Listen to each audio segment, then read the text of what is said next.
Hey, Audrey, you got a minute? I need to talk to you about the present you got for Maria. Hi, Kayla. Did the package arrive in good shape? I hope the post office didn't damage it. Be sure to tell Maria congratulations from me. I'm so happy for her landing that big job. Oh, by the way, the watch is adjustable, so that should be fine, but if the pantsuit doesn't fit, I can get it tailored. Is this really all you got for her? I'm sorry? I mean, what use does she have for a cheap suit and ugly watch? She'd be the laughingstock. What were you thinking getting her this trash? Seriously, Audrey. She deserves way better than whatever brand these are. I would have told you not to send her a gift at all if I knew this is what you were going to get her. Hey, come on, Kayla. That's going a bit too far. And besides, if she showed up on the first day wearing a fancy designer suit and an expensive watch, her new colleagues might think she was shallow and vain. Besides, the suit is a good color for her, and the watch matches the necklace I got her a few years ago. Who cares about brands? You know how big the company she got hired at is, right? Everyone cares about brands. Actually, I don't think you ever told me. What company did she get hired at? There's no way I'm telling you that. It's one of the biggest companies in the state. If you need to ask, it's beyond your pay grade. Kayla, is this you talking or Maria talking? Did she actually tell you what she thought of the gifts? Of course she did. She's just like me. She actually has a sense for high fashion, unlike a certain someone else in the family. You want to know what she said in her words? What kind of cheapskate buys someone a ragged, ugly suit and junk watch like this as a gift? Tell her to spend at least $10,000 on my gift, and then we'll talk. Kayla, listen to me. I'm only saying this because I love both you and Maria, and I'm really concerned for her. Are you sure she'll be okay setting off into the real world like this? Excuse me? If that's really what she said to you, in her own words, then it seems like she has an enormous problem with her value system. You're just jealous! Just because your professional career was a complete failure and you're still working a mid-level job at your age doesn't mean that my Maria is as much of an unmotivated loser as you are. Like I said, Kayla, I'm only asking this because I'm genuinely concerned for her. Oh yeah? Well, you don't need to be. Worry about your own life, Audrey.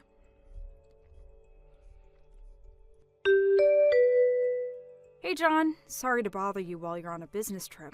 Do you have a minute? Sure, Audrey, what's up? I need to vent. Yeah, go ahead, babe. Tell me what's on your mind. Thanks. So, it's about Maria. You know Maria, right? Yeah. Yeah, your niece, right? Kayla's daughter? That's her. I heard Maria landed a good job at a big company, so I bought her a suit and watch that she could wear to work as a present. Holy cow, Maria's already graduated from college? Man, time flies. For real. But anyway, according to what Kayla told me in a text earlier today, Maria said they're cheap and ugly. She's never going to wear them, and that I should have bought her more expensive brand products. No way. Yeah, it's hard for me to believe too. But that's what Kayla told me this afternoon. Man, don't they know the expression, don't look a gift horse in the mouth? Good grief. To be honest, this isn't the first time the two of them have acted like this with me. Seriously? Yep. Kayla thinks that I'm a professional failure and that I work at a mid-level job for chicken feed.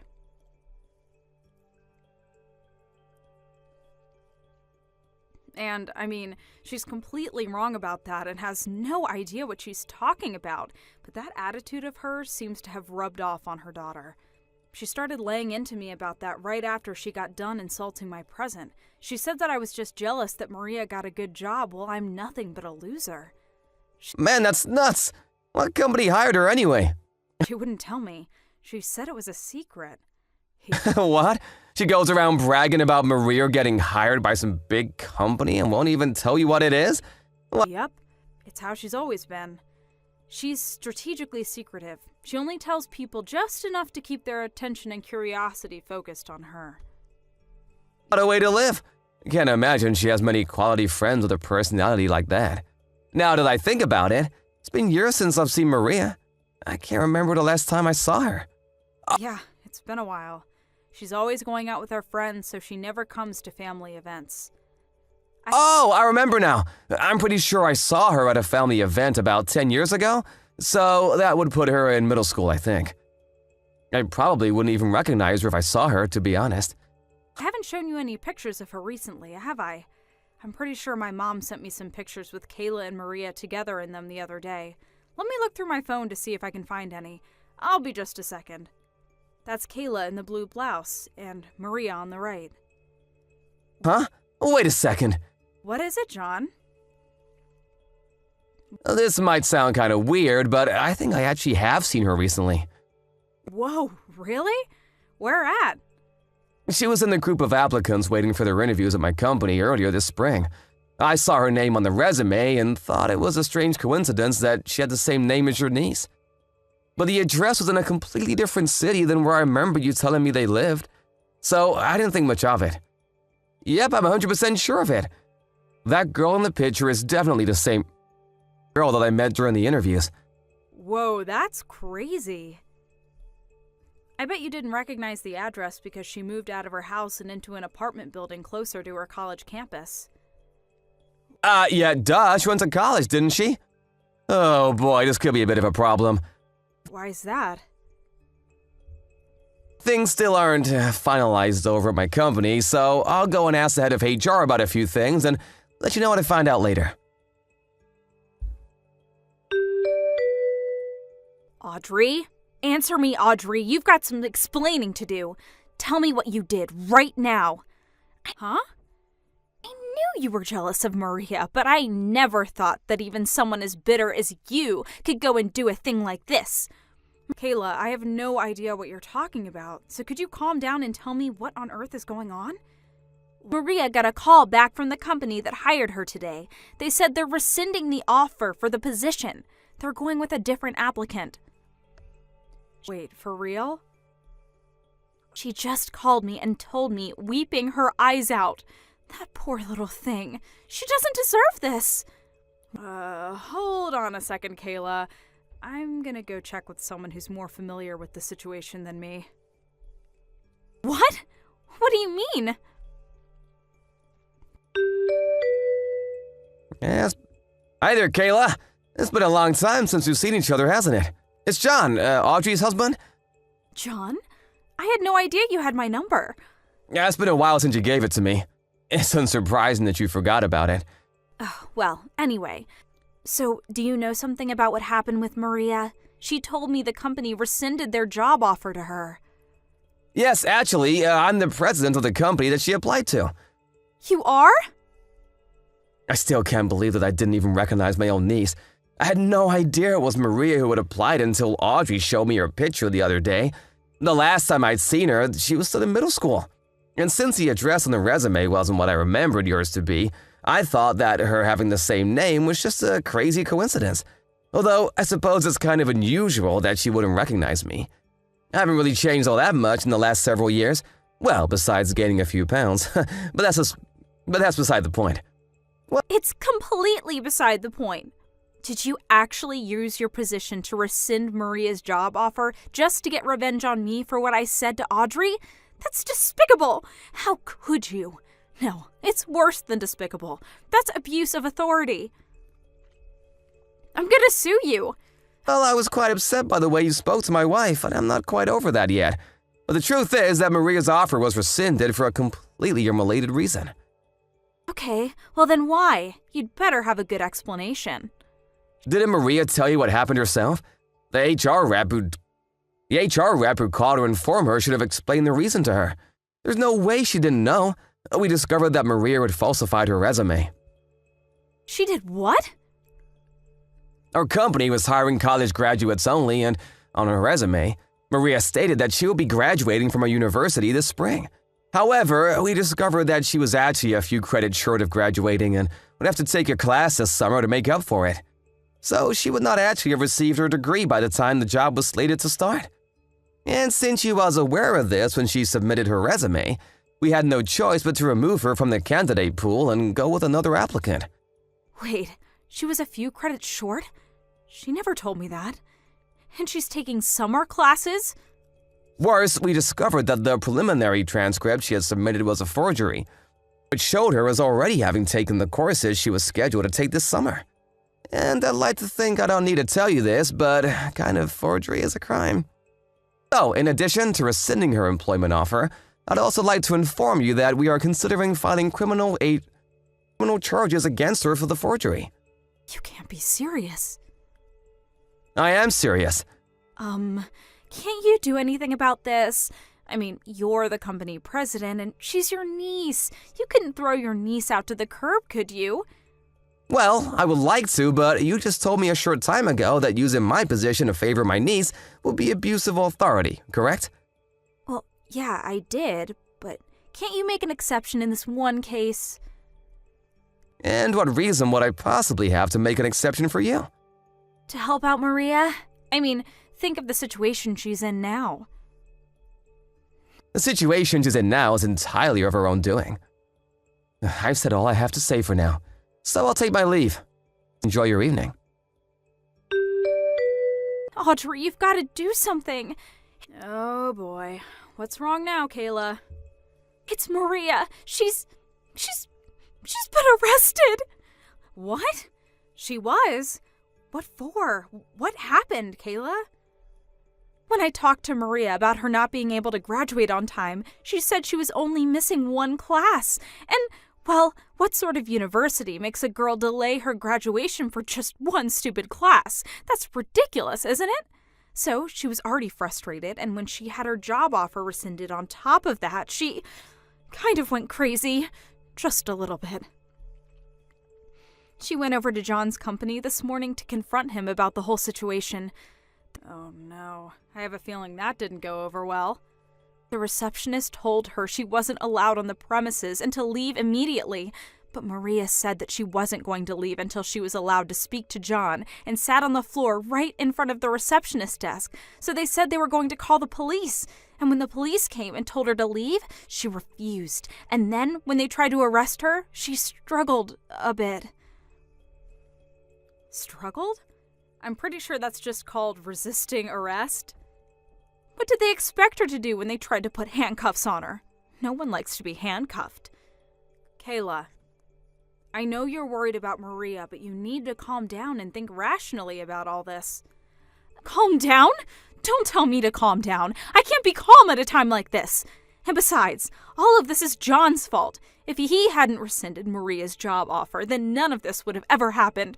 She'd be working at a good company for a good salary, and everyone would be happy.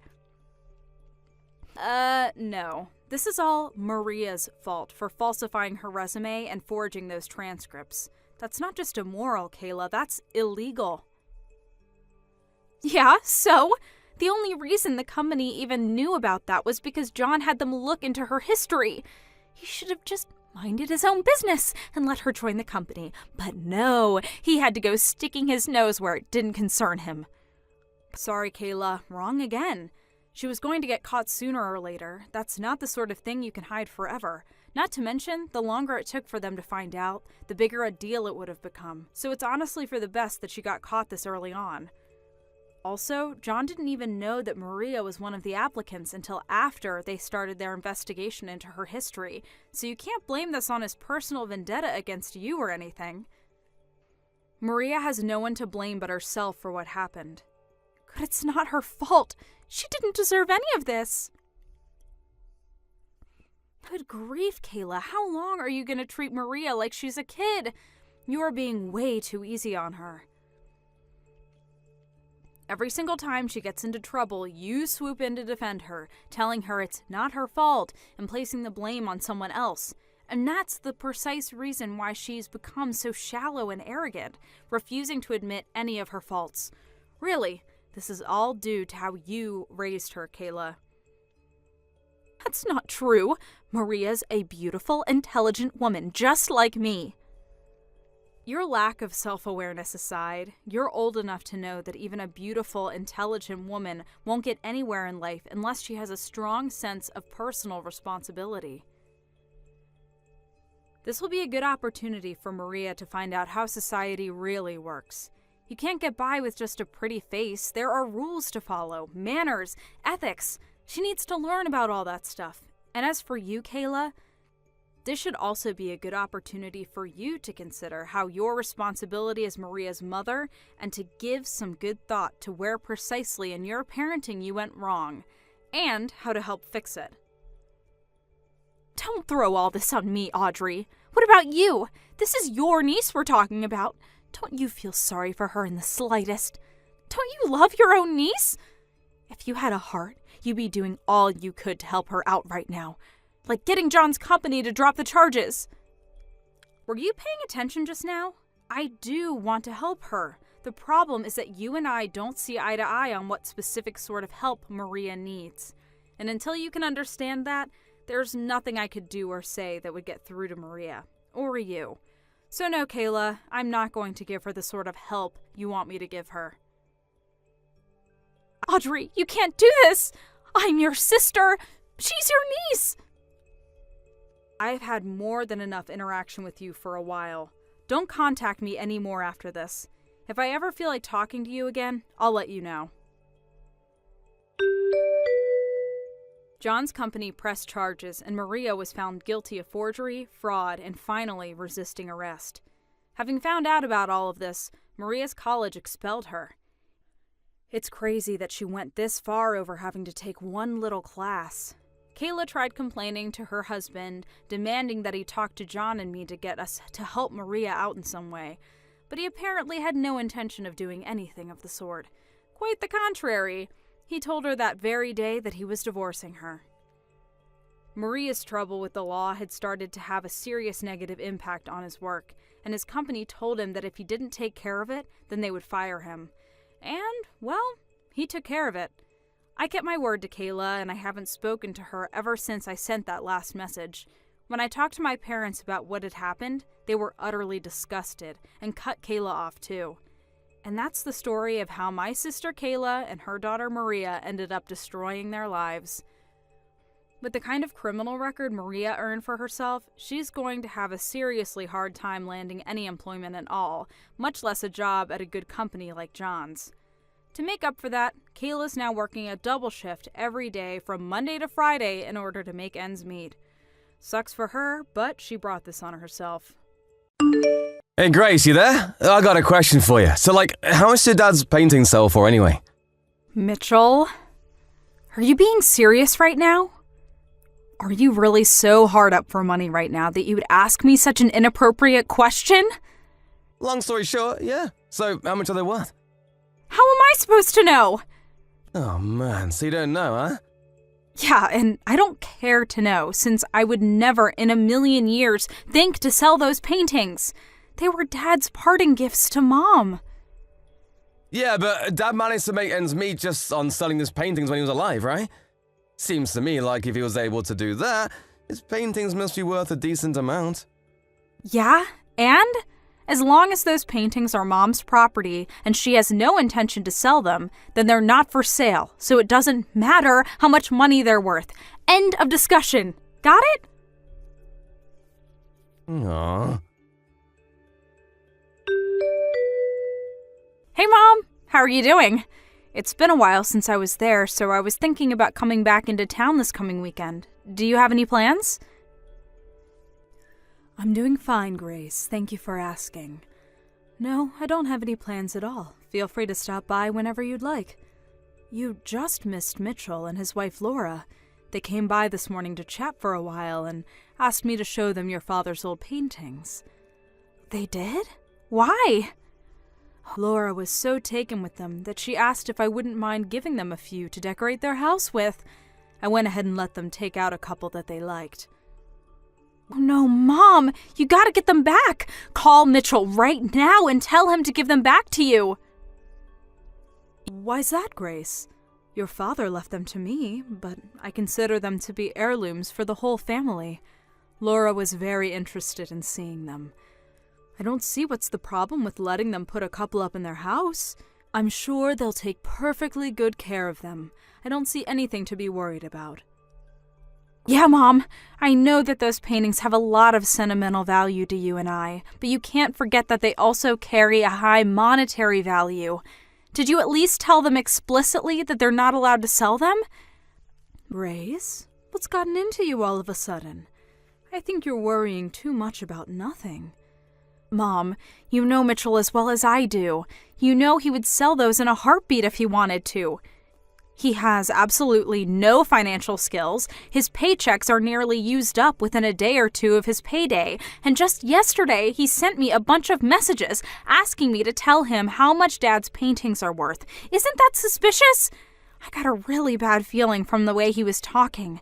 And that's a big reason why I wanted to come home this weekend and make sure he didn't do anything really stupid.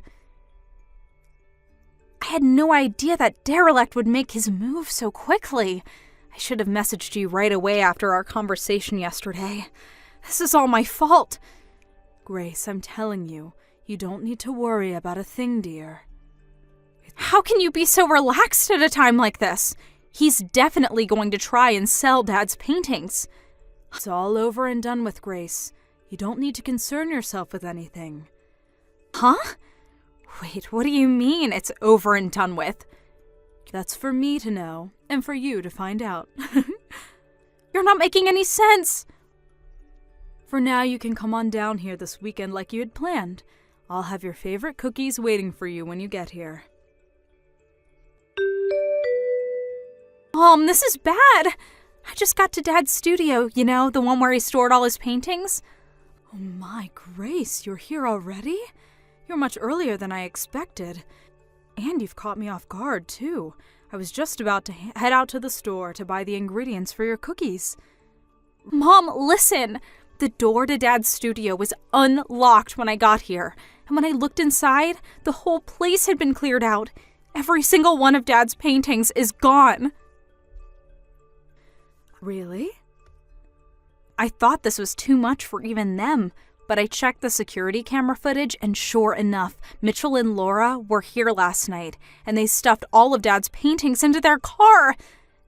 Do you still have the key to Dad's study? Do you think they might have managed to make a copy of it? We've got to move fast, Mom. If we wait any longer, Mitchell's going to sell every last one of them. We can't let them get away with this. Do you have any idea where they might have taken them? Grace, please calm down for a moment. Why can't you just explain what's going on, Mom? Grace, this is bad. Really, really bad. You gotta help me. Mitchell? What on earth are you so spooked about? What's going on? I'm in big trouble, Grace. I need help fast. Just calm down and tell me what happened and what you need me to help you with. Okay, well, I sold all of Dad's old paintings the other day. I knew it! I knew you were planning to sell them. I had no choice, Grace. I was up to my eyeballs in debt, and I had no other way to pay it off. You'd do it too if you were in my shoes. Debt? What did you borrow money for? Well, you know, a little of this, a little of that. But I figured that if I sold Dad's paintings, I could pay it off in one big lump sum. And, well, maybe if there was a little bit left over, then I could spend it on some stuff for myself. I can't believe you, Mitchell. This is a new low for you. How could you just throw away our memories of Dad like that? Save the lecture for later, Grace. Now isn't the time for that. I've got a much bigger problem on my hands. It turns out all the paintings in Dad's study were fakes. None of them were original. Every last one was a fake. They were fakes? But that doesn't make any sense. I took them to a professional appraiser to see how much they were worth, and he said that they were all remakes based on Dad's paintings. They weren't actually his paintings. He was 100% positive too. Dad's signature wasn't even on them, so there was no way they were real. So wait a second. All of the paintings that Dad kept stored in his study, they were all fakes? Yes, that's what I've been trying to tell you. The appraiser said that they were all copies that were made digitally, then printed off, then printed off by a computer and placed into a frame, and even the frames were cheap knockoffs. The story is getting weirder and weirder. I know, right? I'm still in shock. I can't believe it. Give me a few minutes, Mitchell. I'm going to talk to Mom for a second. I'll be right back. Hey, Mom, where are you right now? Oh, hello, Grace. I'm at the art museum. There's an exhibit going on with pieces from an acquaintance of mine. An exhibit?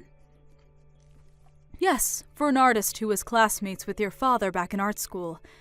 I'd met them a couple times over the years as well, so they were kind enough to send me an invitation.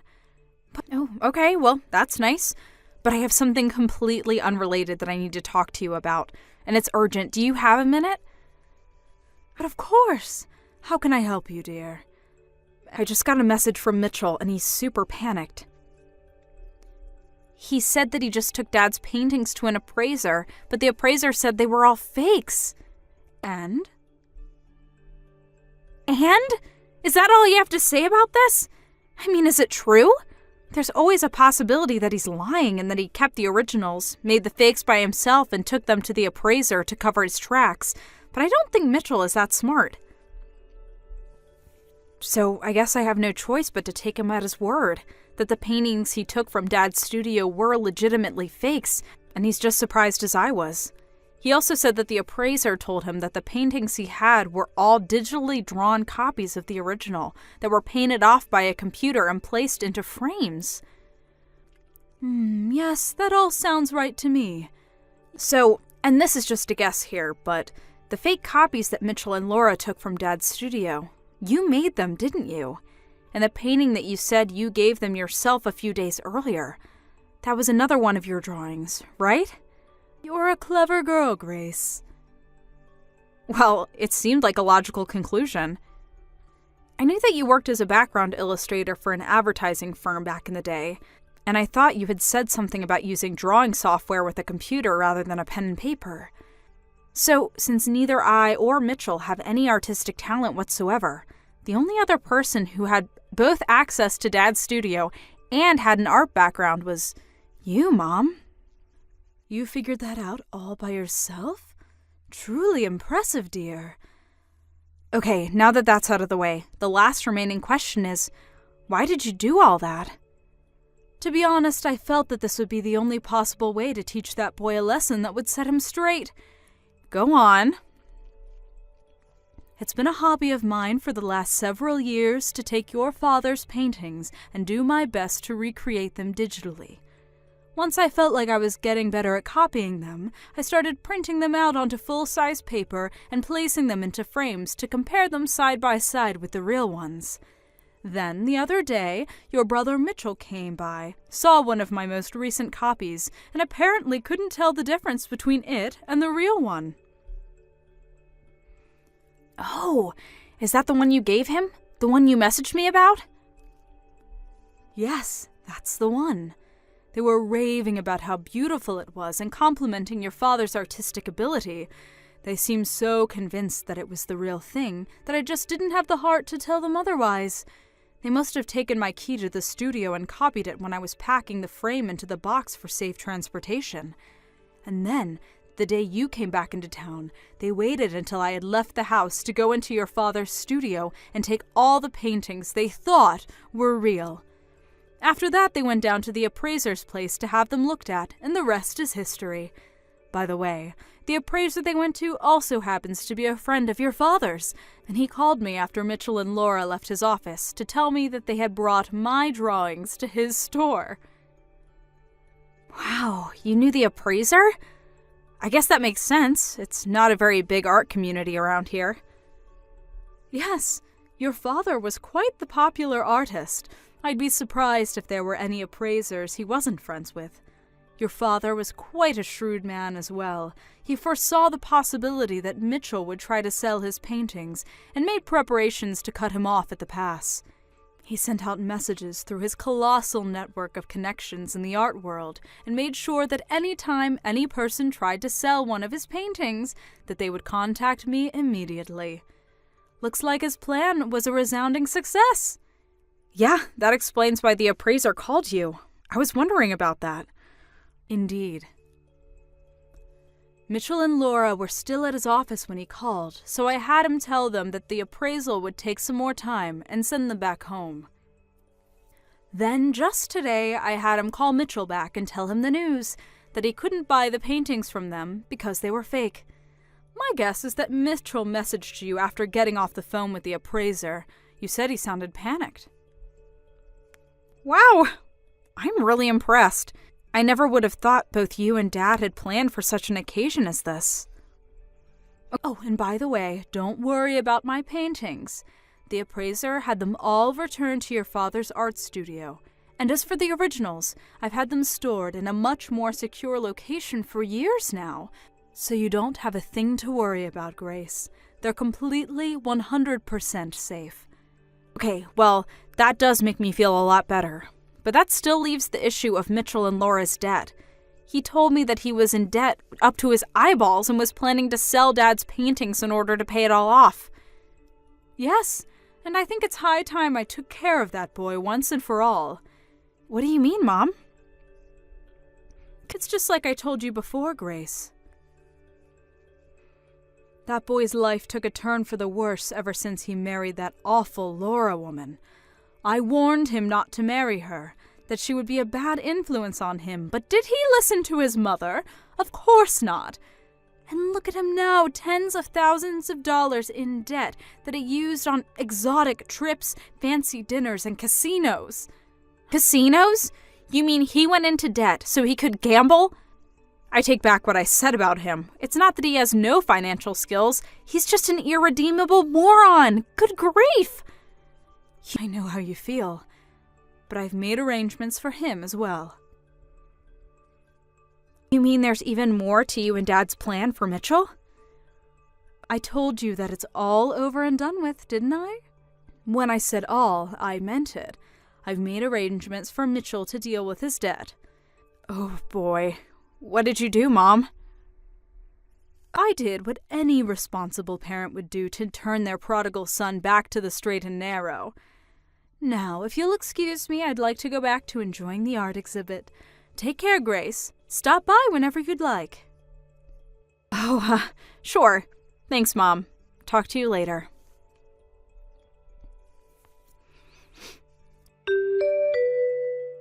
Grace, you gotta help me! What is it this time? This is bad, really bad, like super bad, I mean it. Okay, I'll bite. What is super bad, Mitchell? Brackwater! Brackwater?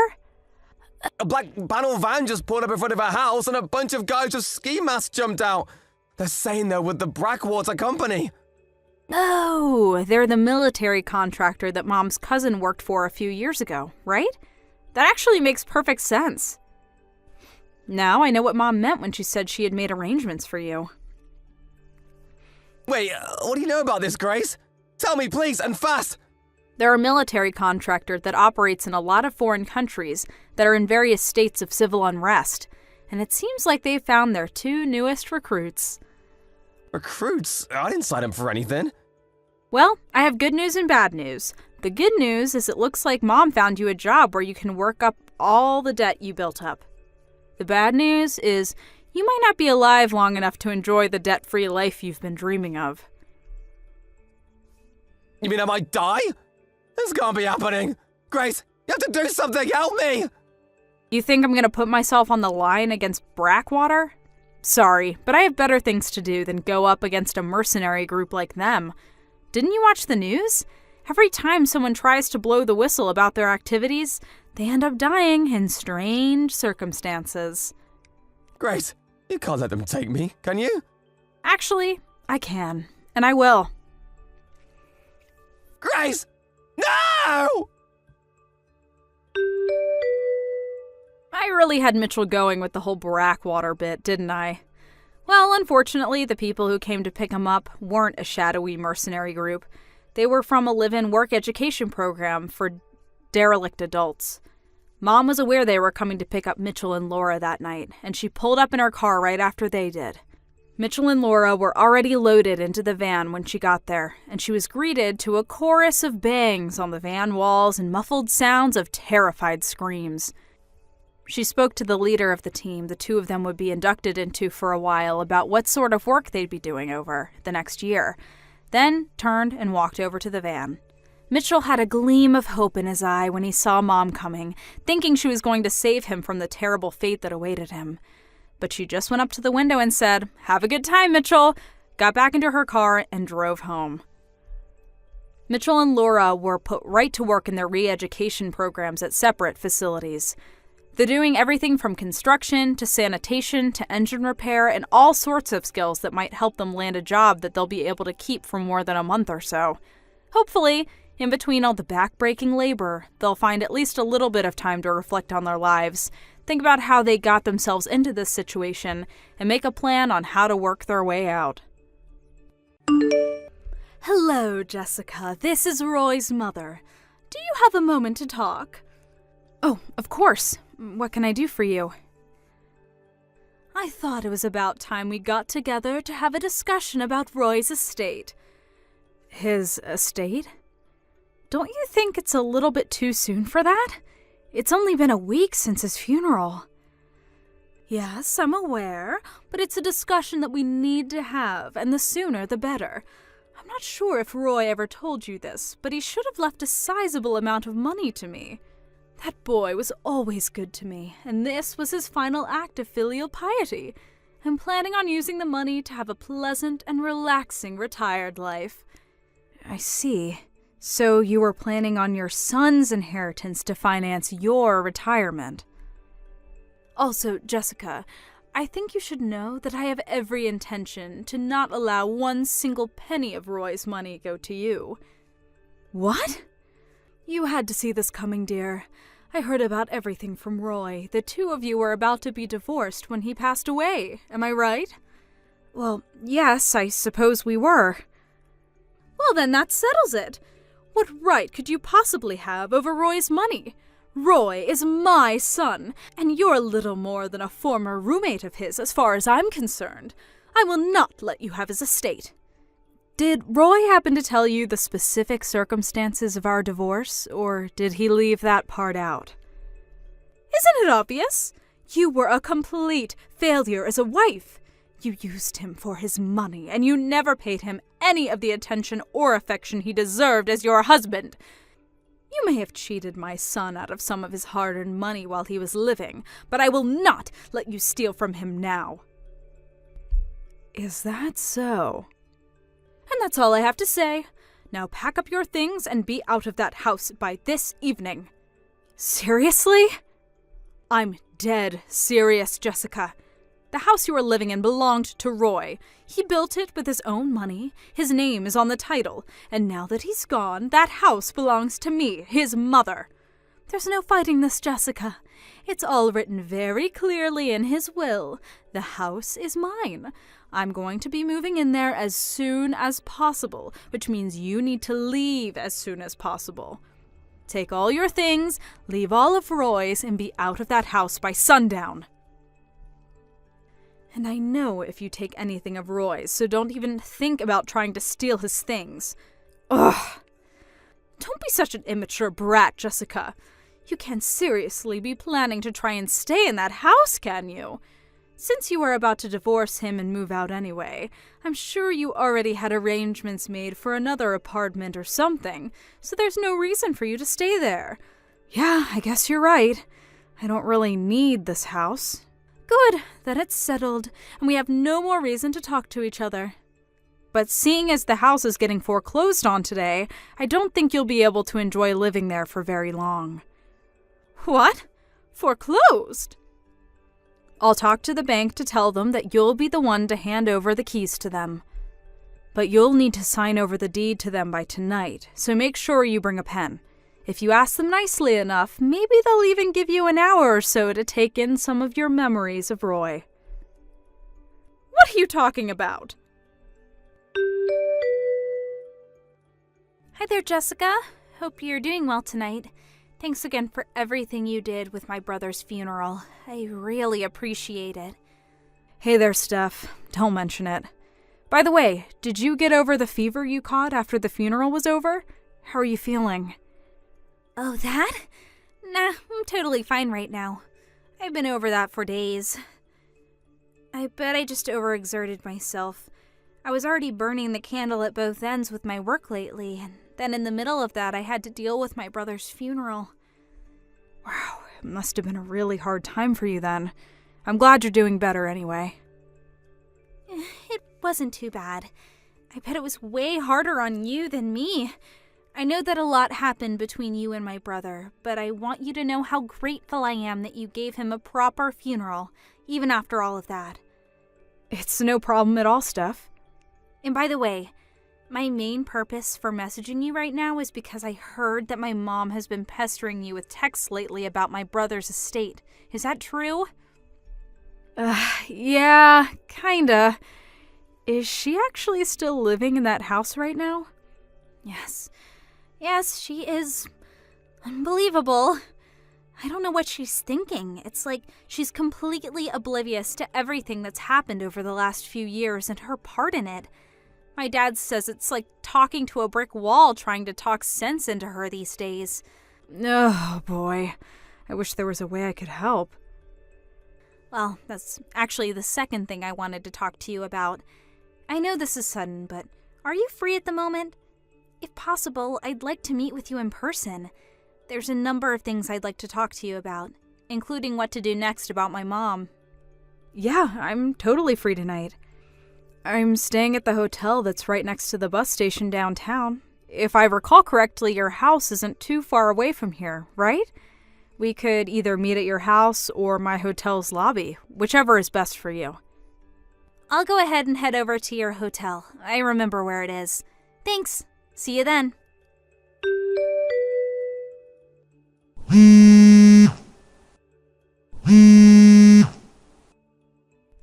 Good morning. What can I do for you? Don't give me good morning. Some people from a real estate agency just came by and said if I don't leave the house soon, they're going to call the police and have me arrested for trespassing. According to them, the house is actually in your name. That's the first I've ever heard of that. Why didn't you tell me? You already sold it to them? You owe me an explanation. Wait, you really didn't know about all that?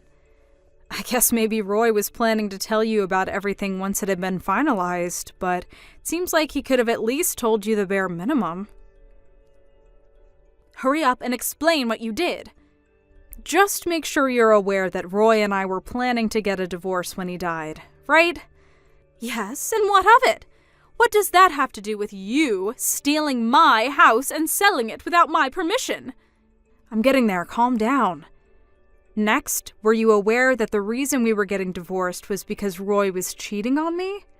He was? So you didn't know. Well, he was cheating on me, so I sued him both for the damages related to the affairs as well as for a divorce. Roy was lavishing his mistress with gifts, designer handbags, shoes, vacations, you name it. And in just the span of a year, our total savings declined from around $100,000 to just $1,000. He spent that much in a single year? Now, one major problem for Roy was that the money he spent came out of our joint savings account. So he had spent tens of thousands of dollars of savings that were also mine without my permission on his illicit affair. Ordinarily, in this sort of situation, I'd have the legal right to demand he return every single penny of that money to me, but I was also fully aware that he had no means with which to repay it, and I was eager to not have any interactions with him anymore after the divorce. So, our lawyers talked it over, and in the end the compromise we decided on was this. I would agree not to sue Roy, to have him return the money he spent on his mistress, and in return I would receive the house, as well as all the furniture and appliances in the house. It was at that point that he transferred the deed over to me, and I sold the entire thing to a real estate company the very next day. How could you do such a thing? The real estate company was actually super understanding about everything, and they agreed to let me stay in the house until Roy's funeral was over. You sold my son's house! I can't believe you! That was the only thing I had to remember him by. Hey, don't blame me. Blame your son for being a cheater. None of this would have happened if you would have kept his pants on. If only he had not slept with that woman, we wouldn't be getting divorced, and he wouldn't have exhausted all of our savings on her. So, yeah. I don't see how I did anything wrong in all this. It's all Roy and his mistress's fault. Yes, you're right. It's all his mistress's fault, that vile woman. If she hadn't seduced my poor, innocent Roy, then none of this would have ever happened. Who is that vile harpy? Tell me her name. You must know who she is, don't you?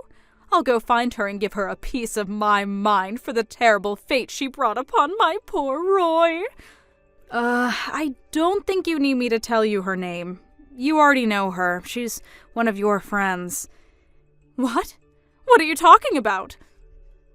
It was Nancy Johnson. No, not Nancy. How long ago was it?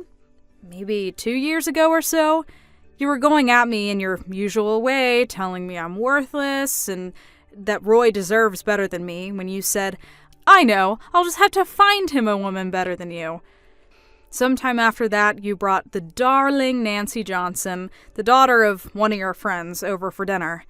And within just a few days of that dinner, the two of them began their nearly 2-year-long affair. That can't be true! Oh, and one more thing. You seem to be under the wrong impression about Roy's will. More specifically, you're under the impression that he had a will at all. He didn't. And since he had no will, by default his estate is passed on to his legal heir. I know that. Everyone knows that. That's exactly what I'm saying. As his mother, I'm his next of kin, and so I'm the one who gets his estate. I hate to be the bearer of bad news, but since we were still married at the time of Roy's death, I was still his legal wife, and thus I am his next of kin, not you. What? And I mean, besides, even if you were to inherit his estate, how much do you think it could really be worth? He didn't just waste our joint savings account on his mistress. He even blew through the savings he had from when he was single. So I don't know what you were expecting, but at this point he doesn't have much of an estate at all. Oh no. When going through his stuff the other day, I looked up his bank accounts, and none of them had more than a few dollars in it. I don't believe you. You're lying! Well, if you want some proof, I can give you all his bank cards and passwords, and you can check them all out for yourself. And if you're still intent on trying to claim that for yourselves, you're more than welcome to have your lawyer contact mine and discuss the issue. What do you say? Enough of this already! I get it. Oh, well that's good. Be sure to have all your things moved out of the house by sundown tonight. Tonight?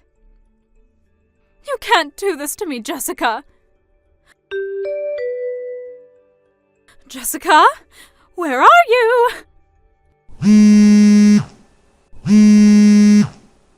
I just stopped by your parents' house, but they weren't living there anymore. When did they move? Where are you? My parents' house? They haven't been living at that house for over a year now. In any case, why are you at my parents' old house? I'm looking for you, of course. Me? Why would you be looking for me at my parents' old house? It's way too far away from my job. I'd have like an hour-long commute every day. Then where are you? Tell me! I don't see any legitimate reason for you to need to know where I am right now. If you need anything from me, you can ask my lawyer. Just tell me where you are this instant. I mean it! If you must know, I'm staying with a friend for a while. What friend? Give me the address of the house, Jessica. That's an order. Not a chance. Why would I? You and I are nothing anymore. I'm not your daughter-in-law. You're not my mother-in-law. Nonsense. Of course you're still my daughter-in-law. Even if Roy has passed away, nothing changes the fact that you were married into this family, Jessica. I'm still your daughter-in-law, whether you like it or not. And as my daughter-in-law, it is your duty to provide me with the financial support. Where did you hear that from? Some weird Facebook group or something? No, I no longer have any duty, morally or legally, to provide you with any support of any kind. You're not getting anything out of me. Don't run away from your responsibilities to me. Were you listening just now? The moment that Roy died, our legal marriage was dissolved, so I no longer have any legal connections to you whatsoever. Is that clear? I'm not your daughter-in-law anymore, and even if I was, I still would do everything in my power to not have to provide you with any support. You're terrible! I don't deserve to be treated this way. After everything you've done to me over the years, you deserve way worse from me than this. You're lucky I didn't sue you for emotional abuse. So no, I'm not going to give you the address for my friend's house, who is even less of a connection to you than me. Now just leave me alone. I never want to speak to you again for the rest of my life. You can't abandon me. What am I supposed to do now? Oh, right. Your husband divorced you the other day, didn't he? How do you know that? I heard the whole thing from Steph. It was quite the story. I didn't even know about this at the time, but the night that Roy got into that car accident, he was on his way to see his mistress, Nancy, wasn't he? Your ex-husband found out about that, and he also found out that you were the one introducing the two of them.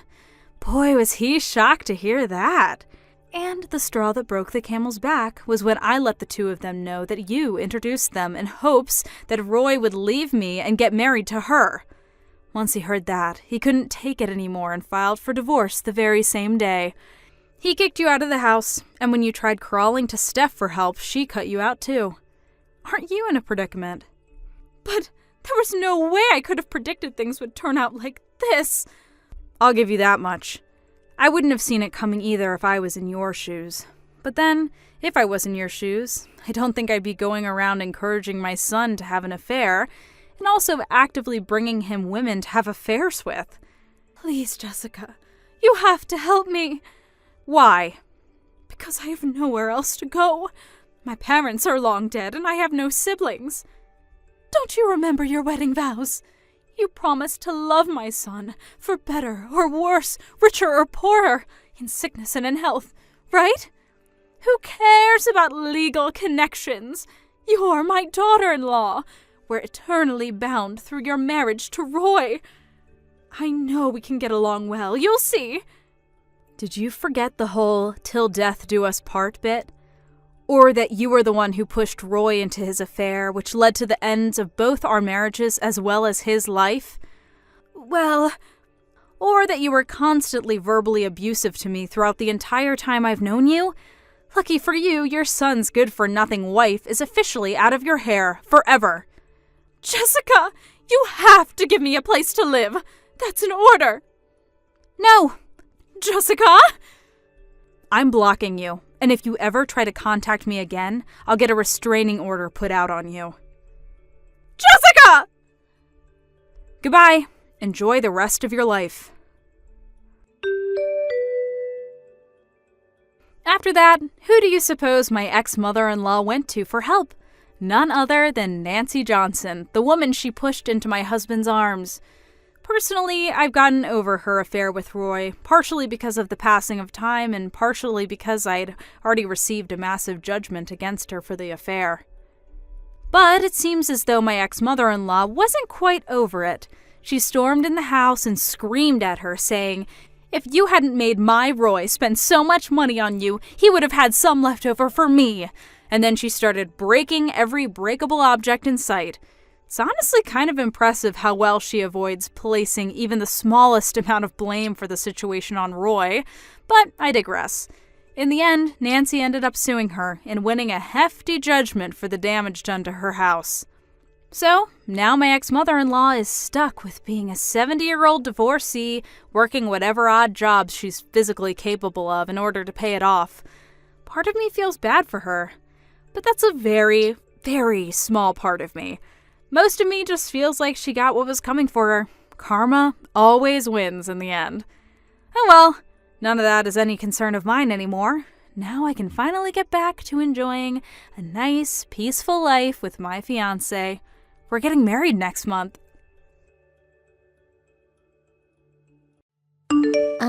Marissa, I'm currently outside the house, but you're free right now, right?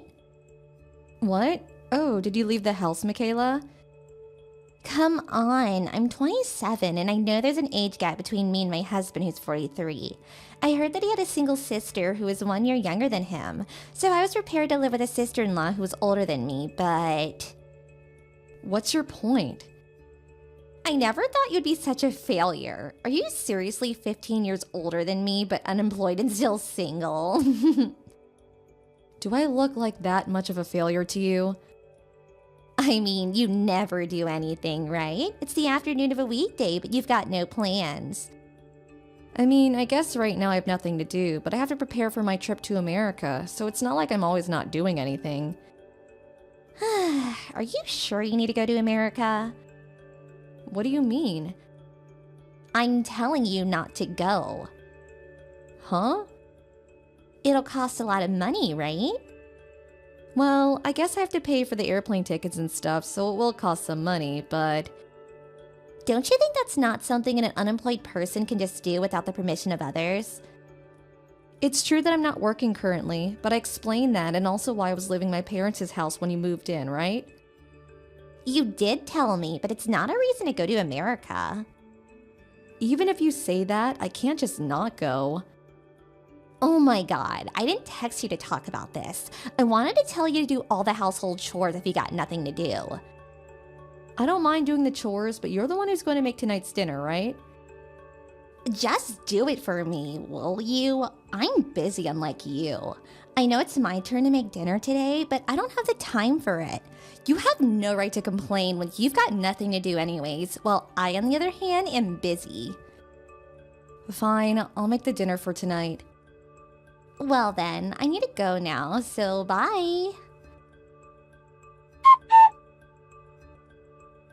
Good morning, Marissa.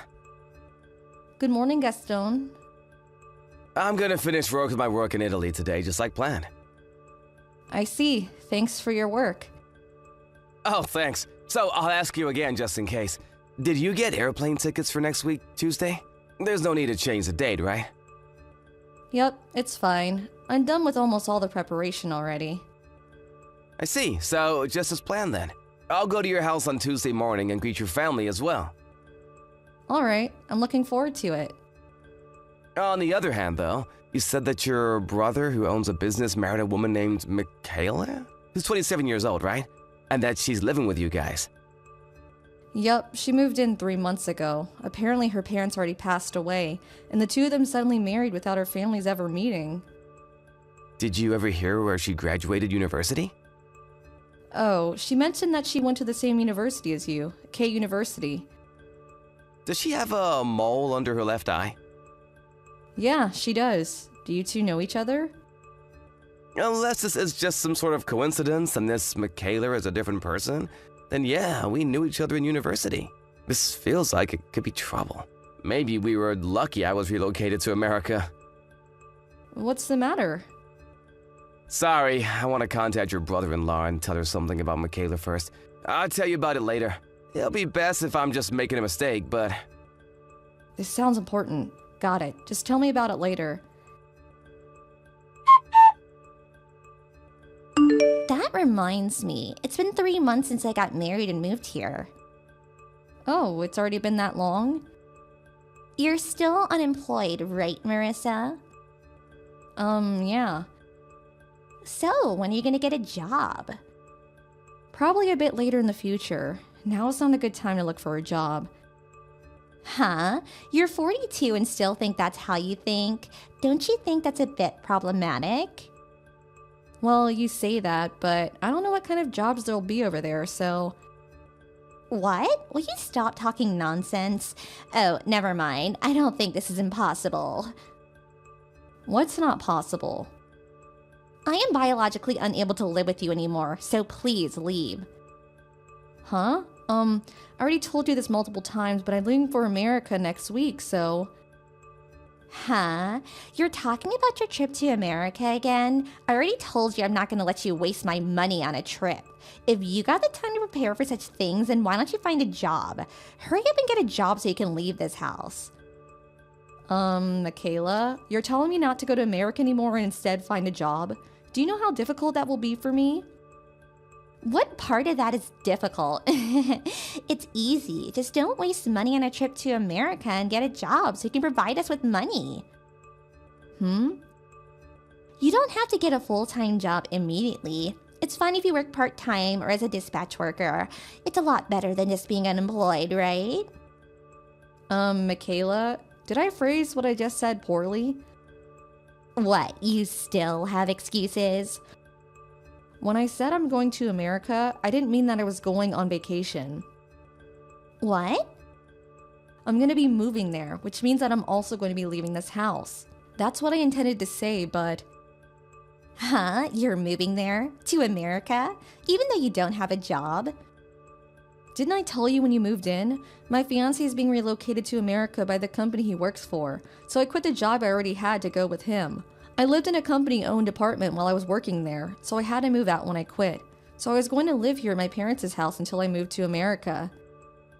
What? You're so delusional. You're 41 but have a fiance? Jesus, at least tell me a more believable lie. It's not a lie. Do you have proof? Ask my brother and my parents. They'll all tell you that I have a fiance. They've met him already, so that's enough proof, right? What? But I don't want to do that. It'd be like I was playing along with your fantasies. Ew. Then do you want me to send you a picture of him? It could just be you and some other acquaintance, so that wouldn't count as proof. Then why don't you wait until next Tuesday when I leave for America? He's going to be coming here to pick me up and greet my parents. Huh? Me moving to America is neither a fantasy nor a lie. Whether you believe it or not, I'm soon going to be leaving this country. Ew, are you getting mad at me since you couldn't prove it? You're so pathetic. We're leaving next week Tuesday. You'll be able to meet him then. The two of us are going to head to the airport after that, so send us off, okay? What? Were you actually being serious? This can't be true. Your fiancé is Gaston? I was prepared for there to be a scene when you saw him, but I didn't expect you to be that surprised. What's the meaning of this? You were both in the same club at university, apparently. You had already graduated when you were a student there, but he was a sort of coach who sometimes visited the club, right? Why? He said no when I said I wanted to go out with him. Why is an unemployed old woman an elite businessman who works for a foreign firm? There's no place where you two could have met no matter how you think about it. I was an employee at one of their client companies. What? What are you talking about? Weren't you always unemployed and lived in your parents' house? You couldn't get married until you were past 40, and you have no children. So it's only natural to think that there was something off about you. Why would Gaston go out with such a woman? Michaela, you really don't listen to what other people say, don't you? Huh? What are you talking about? I told you about my situation when you married my brother, right?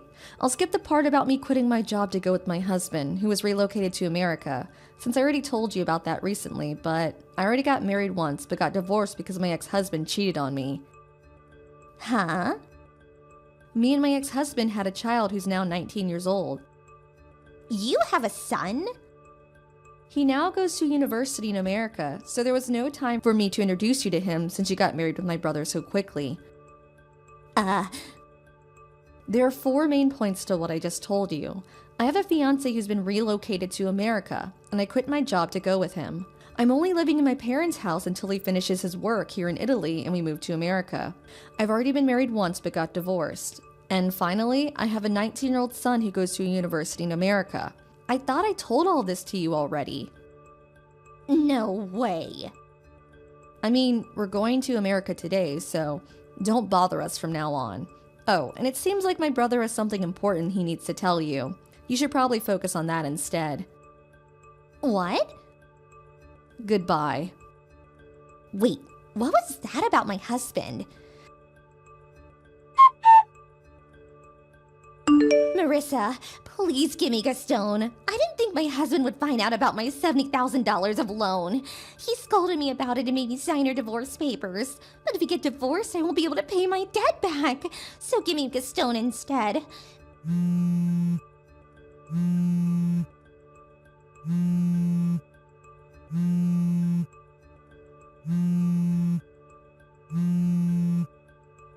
Please, Marissa. It's not fair for you to have Gaston, who makes $120,000 a year, all to yourself. Of course he'd rather be married to me, who's only 27 years old, than an old woman in her 40s.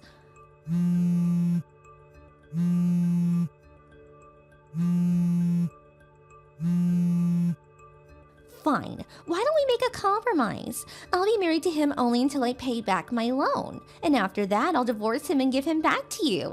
What do you think?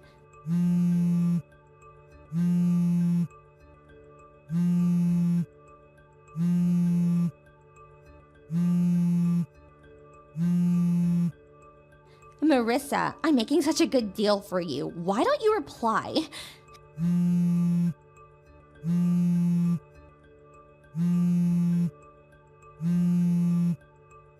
At this rate, I'll never be able to pay back my loan.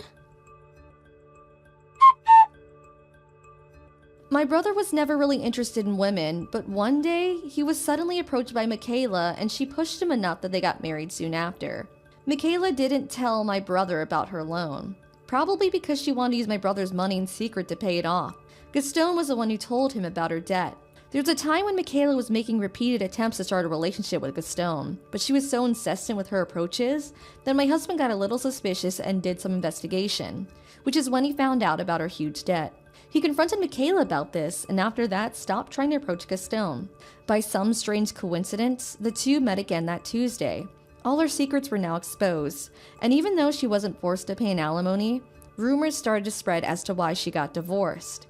Since my fiancé has quite a few connections in the region, no man would approach her after that since they knew she was dangerous. Having no other choice, Michaela found a job in a brothel and now works every day, paying off her debt little by little. Thank you for watching. Please subscribe and hit the like button. See you next time.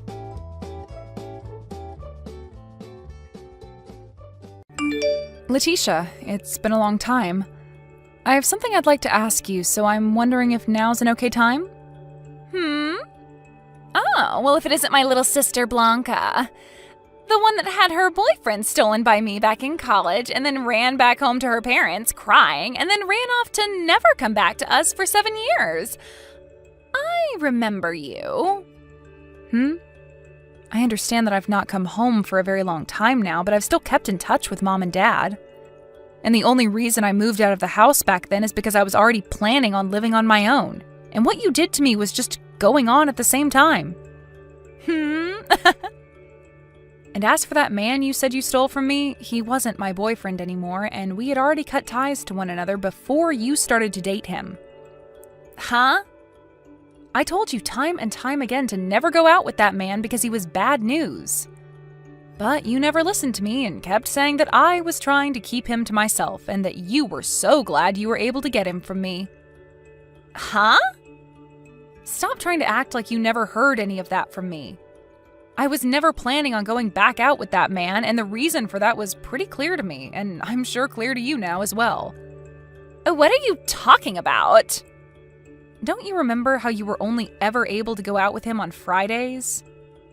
Well, that's because you were only his Friday girl. What the heck is a Friday girl? You don't know? There's 5 days during the week, before the weekend, Monday through Friday. And he happened to have a girl for every day of the week that he'd go out with. And he'd do that every week, going back to his Monday girl when the week started again. What? Sorry, we got a little off topic there. Now, Letitia, right now you're with my husband, Aaron, right?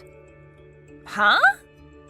Coming over to my place to make out with him in my bed is absolutely gross, so I'd like for the two of you to stop that right now. So you found out, huh? Well, you got that one right. Well, I guess that sucks, but at least now I don't really need to explain much. But unlike last time, this time I'm actually going to be stealing your man from you, and I'm not going to let him get away from me after.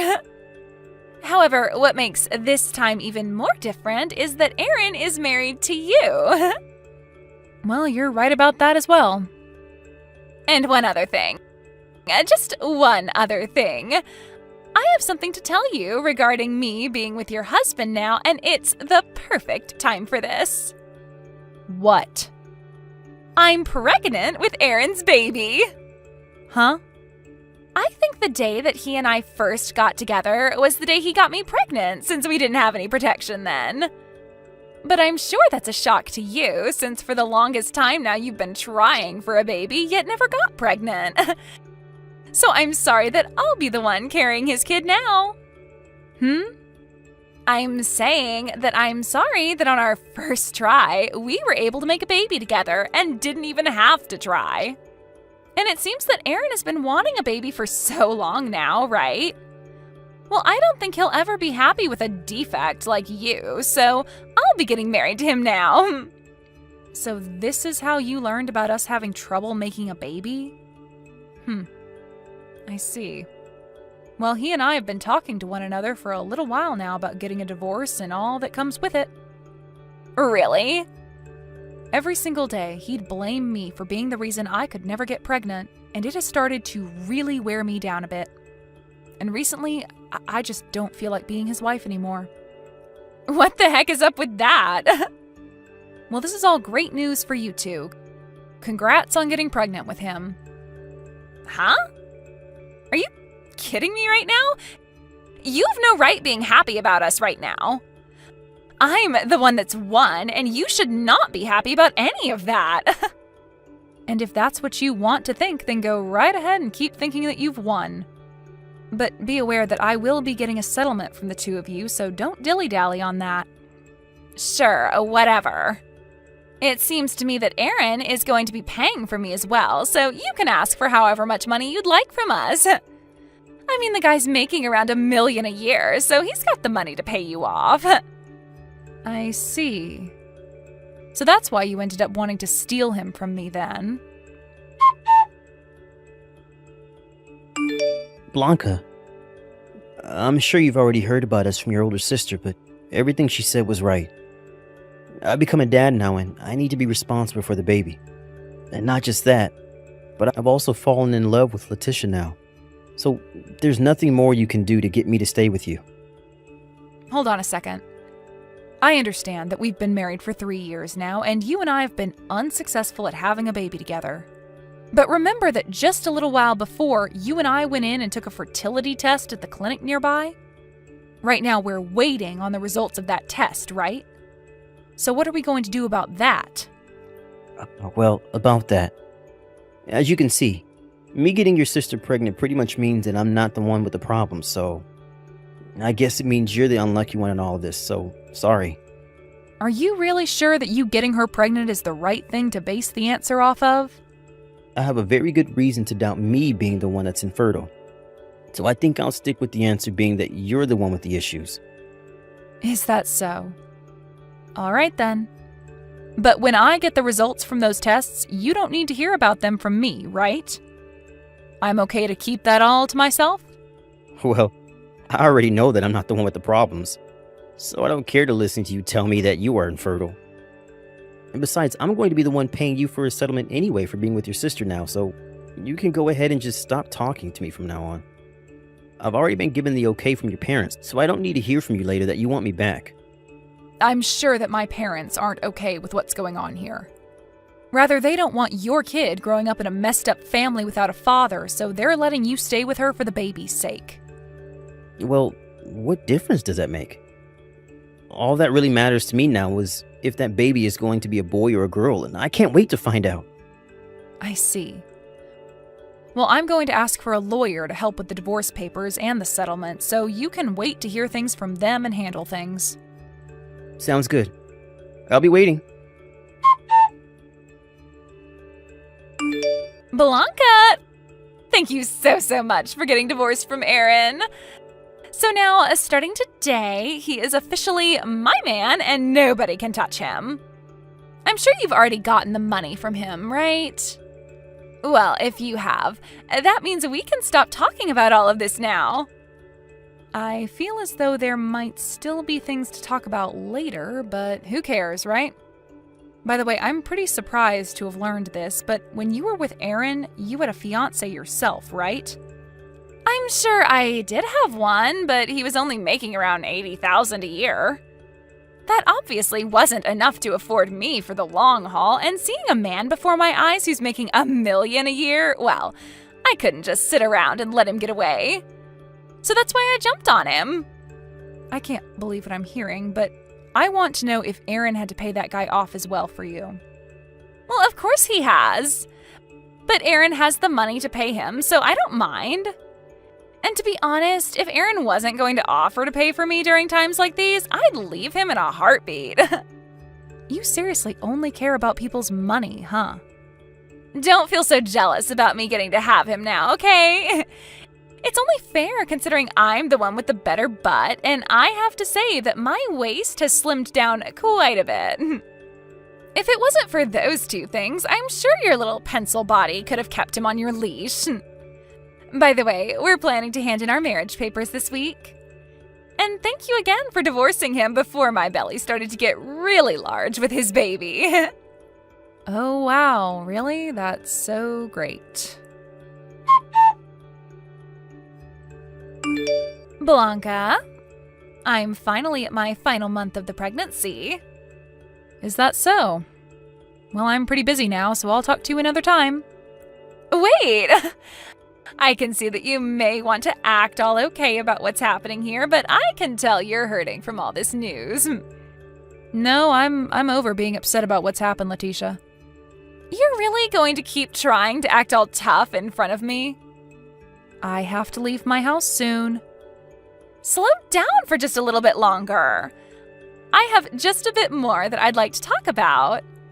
I get that you might want to get out and get back to whatever work or hobby you're up to, but you're still a single woman with no man to look forward to, so all that work and time you have to get to is for nothing.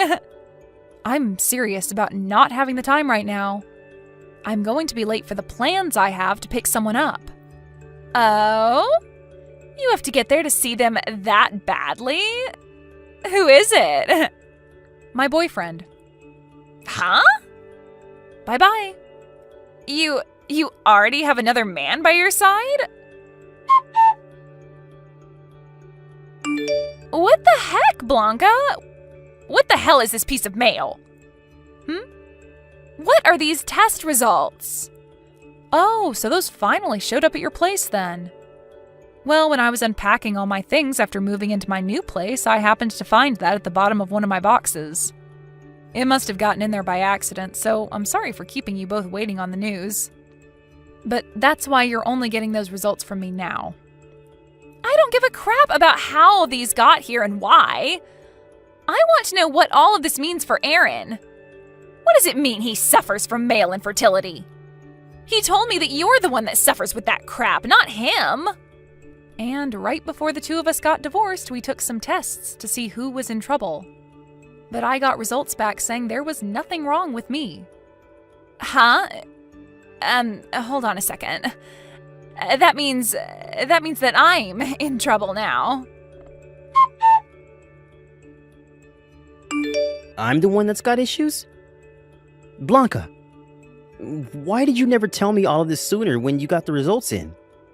Well, even if I wanted to tell you, we had already gotten divorced by the time I got your results, and so I didn't really care to tell you. But back then, there was still a bunch of time before Letitia was going to have her dang baby, right? Well, I'm sorry, but I didn't know that my sister was carrying a baby that wasn't your own at the time. Huh? You were the one saying that the baby was yours for sure, and telling you both that the baby wasn't yours would have caused her a lot of stress. And it's not good for the baby to stress their mother when they're still inside. Now stop talking to me, Aaron.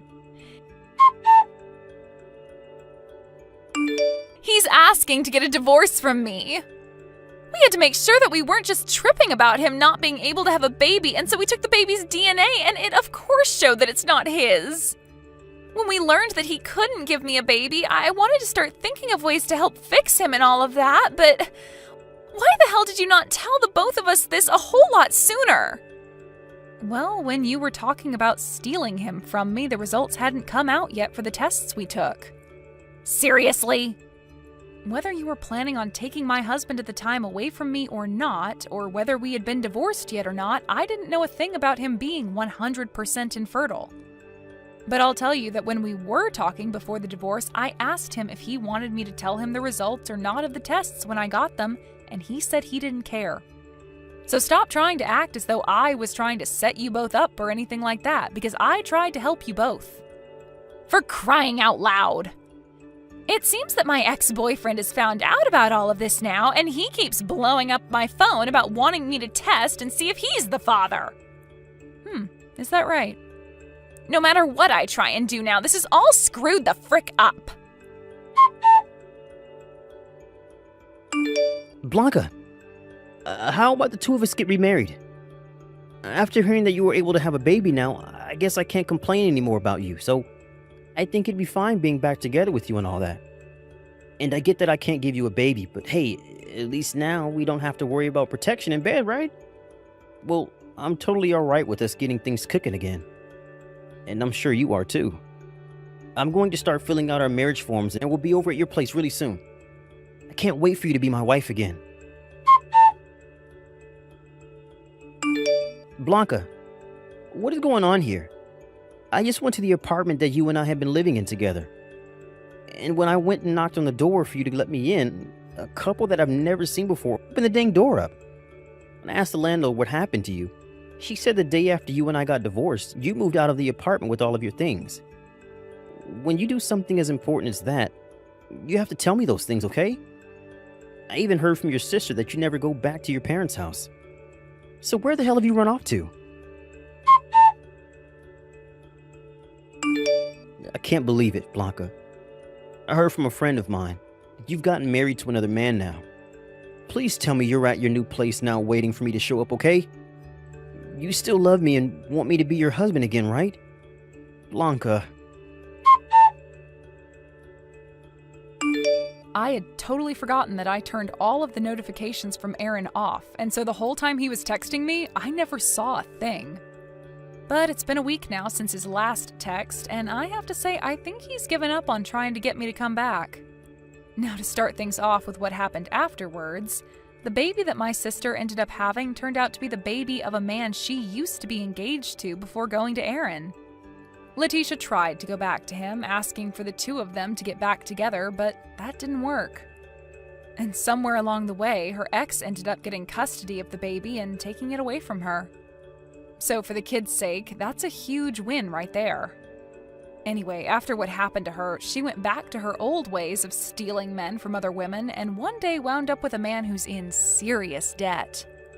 As of right now, no one is really sure what happened to her and that man, but they're off the grid now. As for my ex, Aaron, being divorced for a second time due to the fact that the baby was never his and that he couldn't handle the pain of being infertile, he became super depressed and stopped going out and to work. He was later fired from that job and is now having to deal with all sorts of costly things like not being able to pay for his house and having to pay a settlement to Letitia after getting that divorce. So all I can really say about him now is that he's struggling to swim out of the deep end of life. Hey Max, are you there? It's been forever. How have you been? Wait, Tabitha, is that you? It's been forever. It is, yeah, and it has been. So, how are you doing? I'm doing really well, actually. Thanks so much for asking. It's great to hear from you. Ah, nice. That's great to hear.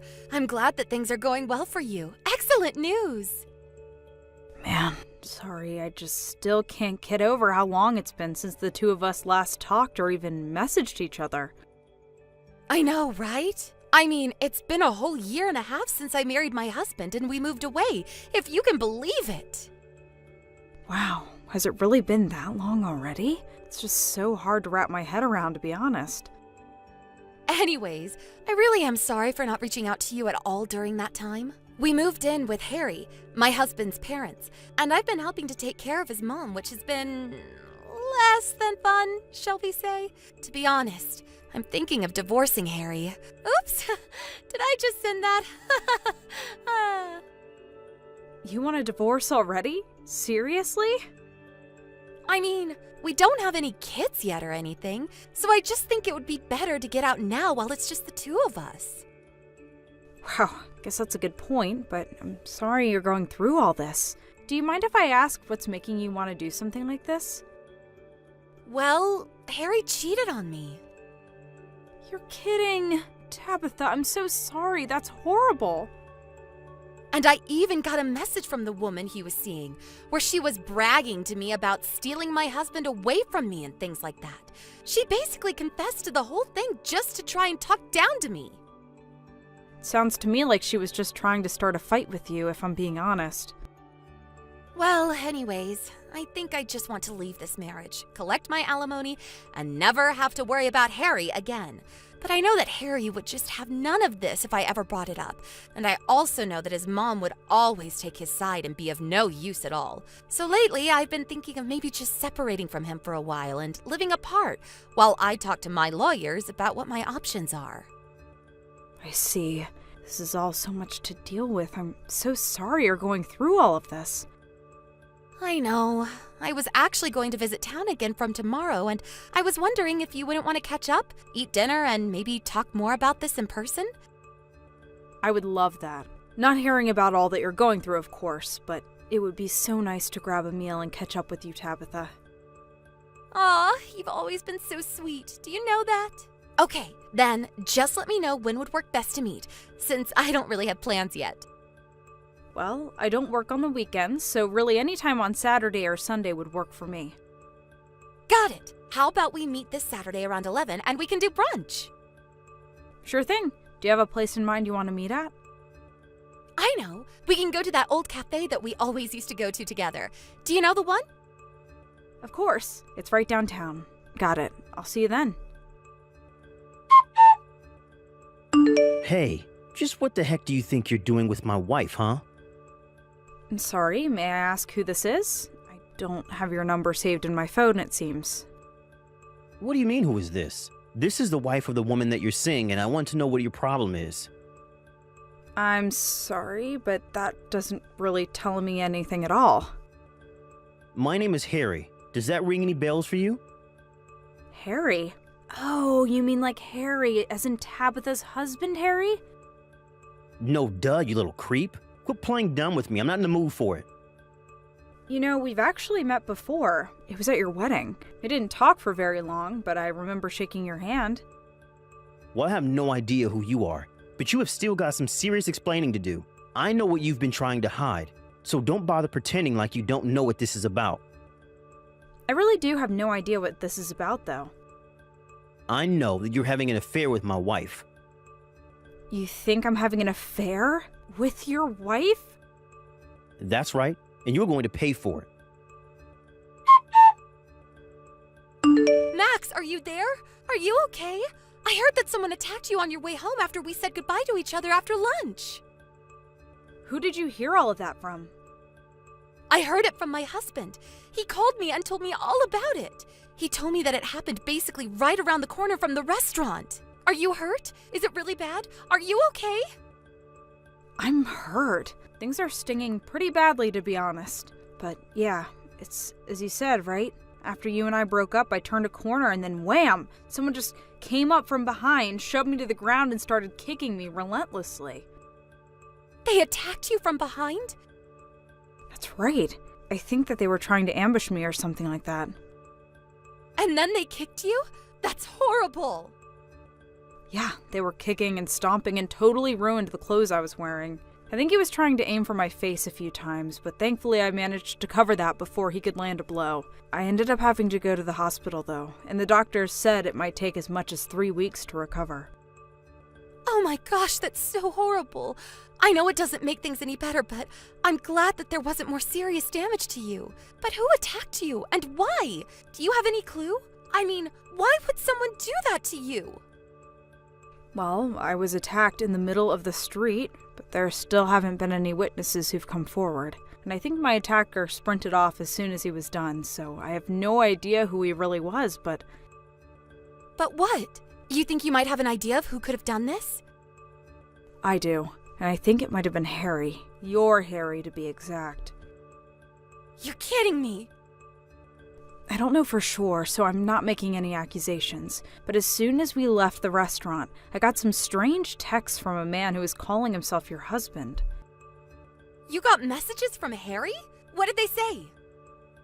Well, he seemed to think that you and I were having an affair with each other. Wait, what? Did he really say that to you? I think what happened was that your husband might have thought that I was a man. Oh, but come to think of it, from the back, because you're so tall and you have that short haircut, not to mention the fact that you were wearing pants and not a skirt or anything like that, maybe that's why he couldn't tell that you're a girl.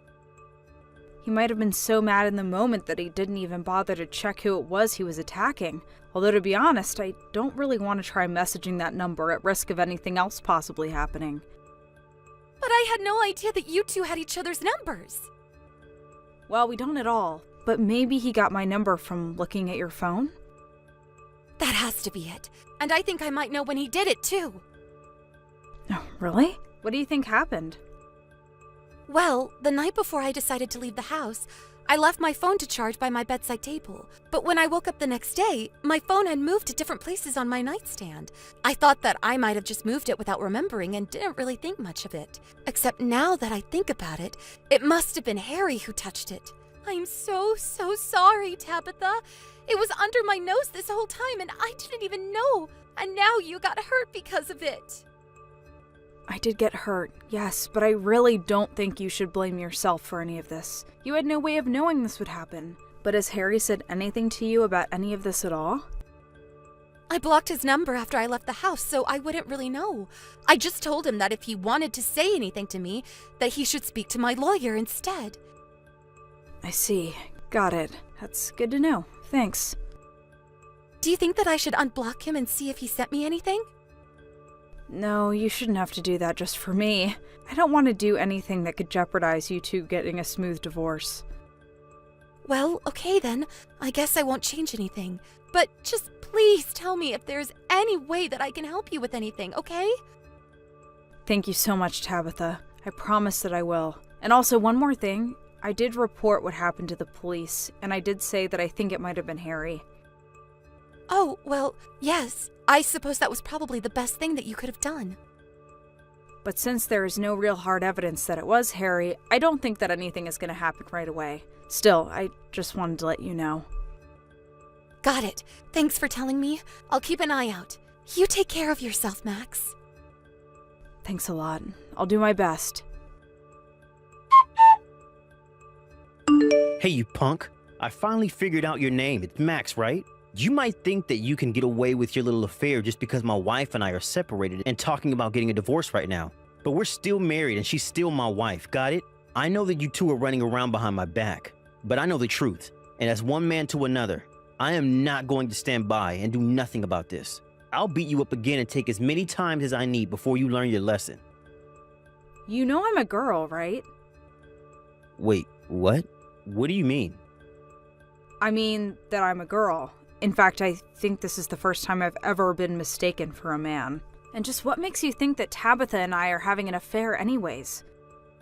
Wait, no, hold on, but you were wearing jeans. Dude, it's the 21st century. I don't know what rock you've been living under, but pants aren't really gendered clothing anymore. But no, this can't be right. She left home and then you two made plans to meet up. To sleep with each other? No, we had plans to meet up and talk. After all, we've been friends since we were little, and it had been a long time since the two of us got to talk to one another.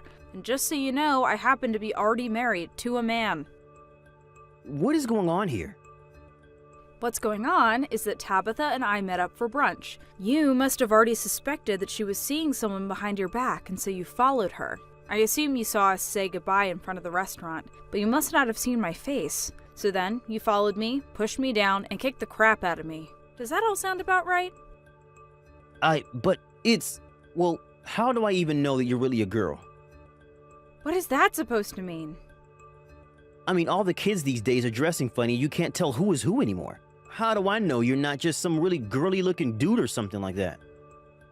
Well, not that it's only women who can, but I've literally given birth. Oh, please, anyone can type out a message saying that and send it. We literally met before at your wedding, and you shook my hand. But I do remember as I walked away, you leaning over to Tabitha and commenting on my height. Do you remember me now? Hold on a second. I was wearing a light pink dress with some lace around my sleeves. Ringing a bell? I remember you now. Hey, what the heck are the cops doing at my place? Did you call the cops on me? I was on the toilet when they started to bang on my front door. I barely had time to pull my pants up before I was in handcuffs.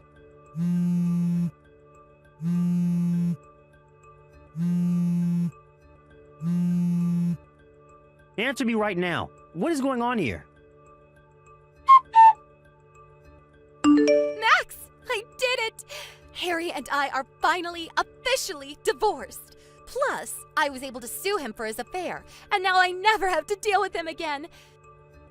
That's huge news. I'm so happy to hear that, Tabitha. And did you hear what else happened to him? Well, I heard that the husband of the woman he was seeing showed up at his place and beat him to a pulp. He did! I didn't see it, but I heard about it from some mutual friends. Apparently, he found out Harry was cheating with his wife, and the guy ended up throwing Harry down some stairs. I hear Harry is in pretty bad shape, actually. Oh, wow. Well, I'm glad nothing like that happened to me, at least. It was a huge mess, and this guy broke a bunch of stuff and damaged the house, too. I think he's probably going to be arrested for all of that. Yeah, I mean, that sounds about right. But I'm just glad that I can at least put this behind me. You must be so exhausted after all this. I am, but I'm more relieved than anything. What about you? Are you feeling better? How are your injuries? I actually feel great, thanks for asking. I was also able to get Harry to pay for all my medical bills as part of legal settlement for him assaulting me. Well, that's good at least. Glad you made pay for what he did as well. By the way, when things settle down a bit more for you, want to go and grab a bite to eat? I would love to do that. I'm still unpacking all of my stuff over here, but once I'm done, that would be amazing. Great. Just let me know when you're free and we'll set up a time. I won't lie, it was a hard 3 weeks of recovery for me. And while I was laying in bed, my husband handled all of the business with the lawyers and the cops and just let me recover. I feel so lucky to have married the man that I did. And it's also good to know that Harry's locked up and behind bars now. Although I heard that he has to walk with a cane for the rest of his life after what that other guy did to him. I don't know why men can be stupid sometimes, but at least they were both punished for their violent outbursts. And even though I ended up getting sucked into all this too, I'm just glad that Tabitha left that marriage before something really bad happened to her. Hello, Kenyo. Thanks for your hard work today. You received your salary for last month today, right? Oh, hi, Tina. Yep, I got my salary. Like we promised, you can't just deposit from your bank account without telling me now that we're living together, alright? You only need 100 euros per month of allowance, right? Let me take care of your salary and all our other finances from now on. Alright. What, are you unsatisfied or something? Why? You don't trust me to take care of your salary for you or something? No, it's not that I don't trust you, but you've told me a lot of things about how we can save money, and I'm impressed at your knowledge. But I'm worried whether I'm going to be able to adopt that lifestyle as well. I've never had to be this careful with money, you see. Well, you must have had a comfortable life up until now. But I guess you're right. You see, I grew up in a poor household, so this stuff just comes naturally to me. You, on the other hand, are not very good at spending money-wise, after all, can you? Come on, you didn't need to remind me. I already know for myself. Yes, I'm telling it to you because I think that saying it directly is for your own good. Do you really think I'll be able to get by for a month with just 100 euros? That's what you want me to do for now, right? Yup. Let me take care of all the other financial business, and I promise we'll achieve our goals in no time. I know that this is going to be difficult for you since you've used your money freely up until now, but now is the time to grit your teeth and pull through. You're right, but I wonder if I'll actually be able to do it. Even when I was in university, I had an allowance of 500 euros per month. Seriously? Looks like we've got a rich kid over here. On a serious note, are you really that worried? It's really not that hard, Kenyo. All you have to do is not spend money in places you don't need to. Like that road bike you bought last month. You used it a couple times in the first week, and you've never touched it since. How much did that cost exactly? It's not that I don't want to use it, it's just that I'm too busy. Besides, not spending money in places you don't need to is easier said than done. And yeah, I am worried. But you're going to be making me lunch boxes from now on, so I guess I won't have to use money on lunch anymore. I just think this will cut my expenses by a couple €100. But still, my lifestyle is going to have to change a lot if I'm going to get by with only €100 per month. Alright, then think of it like this. If you're not going to be more careful with your money, then I'm not going to marry you. What? I don't want that. I knew that would motivate you. Then let's do our best, shall we? Right. I'll do my best. Yup, that's the spirit.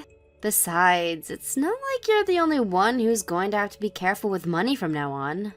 I'm going to limit myself to an allowance of €100 per month, just like you.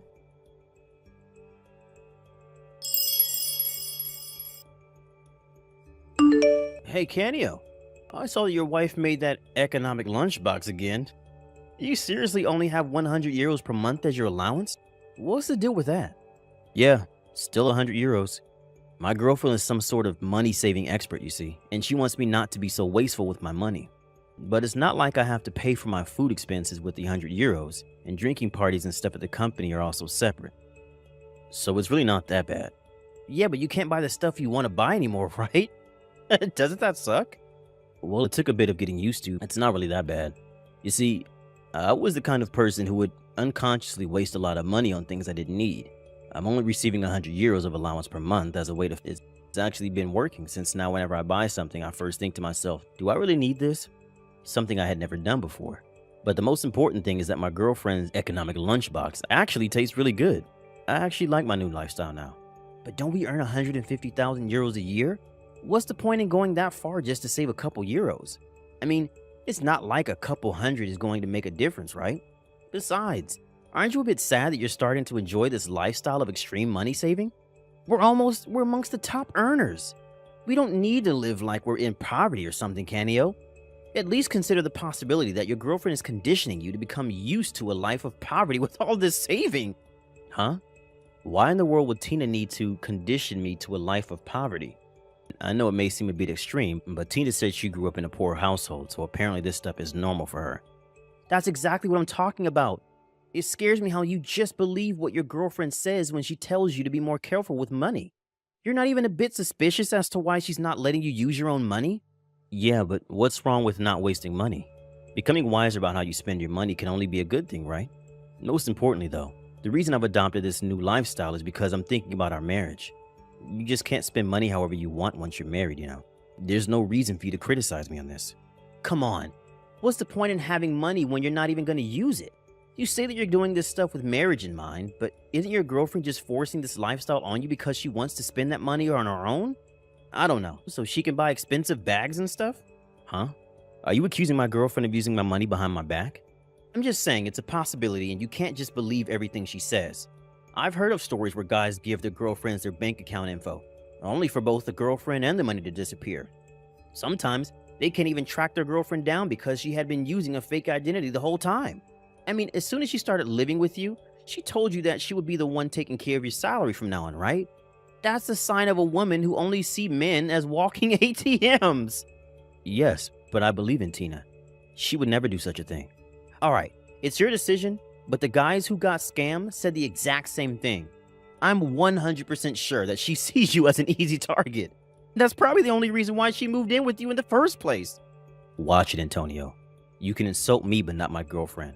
She shows me the bank account once every 10 days. I saw with my own eyes that this new lifestyle of saving money was working, and that she wasn't using my money for anything strange. Is that so? Who knows? Maybe she's just making it look like that. You said she was in charge of your house's finances, right? She could probably do it if she wanted to. No, it's impossible. She keeps detailed accounts on when and where we spend money, which means that there's proof that my girlfriend is not doing anything suspicious, so I have no reason to doubt her. So will you please stop insulting my girlfriend like that anymore? Oh, Just don't come crying to me when she pulls a fast one on you and you suddenly have no more money in your bank account.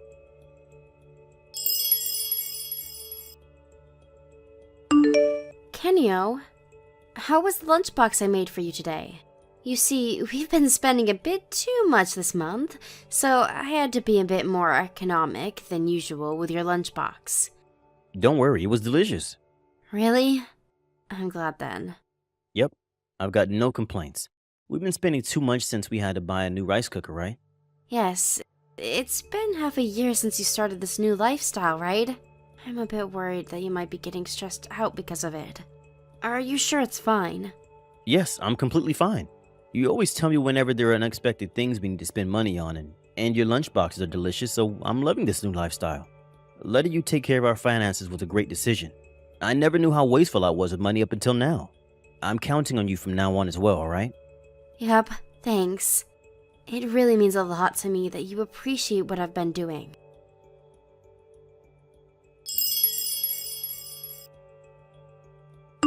Hey, Canio, I saw your girlfriend made you a poverty conditioning lunchbox again today. Huh? What do you mean poverty conditioning? I've already told you my girlfriend is doing no such thing, Antonio. Cut it out already. Your wife could be dining at a 3-star Michelin French restaurant right now. She brings a lunchbox to work just like me. Is that so? And how do you know she just doesn't throw it away to go eat at a restaurant instead? But my wife's allowance is 100 euros per month, just like me. Hey, Antonio. Don't get mad at me just because you got no girlfriend to make you lunchboxes. Huh? You've been teasing me about my wife's lunchbox ever since I came to work with it. It's been 7 months already. To be honest, I was impressed at how you never got tired of it. But I'm tired of it. So could you cut it out already? What did you say? Well then, I think I'm going to continue enjoying the lunch my girlfriend made for me and get back to work. Shut up! Who said I don't have a girlfriend?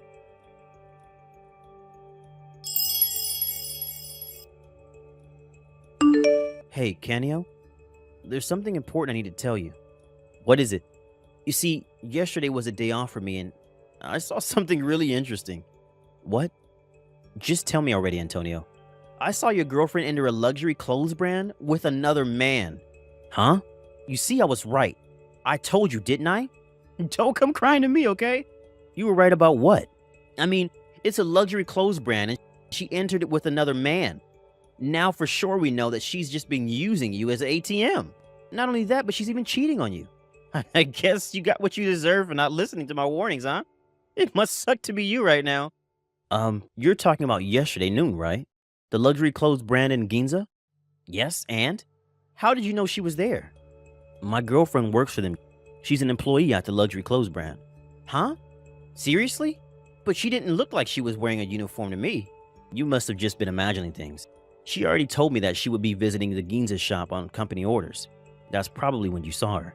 The person she was with was a colleague of hers which I've met before. Oh, and by the way, she's a woman, not a man. What? That was a woman? Changing topics though. The CEO said that there was something he wanted to tell the employees as soon as the lunch break was over. You better finish your lunch quickly or you won't be able to make it. Damn it.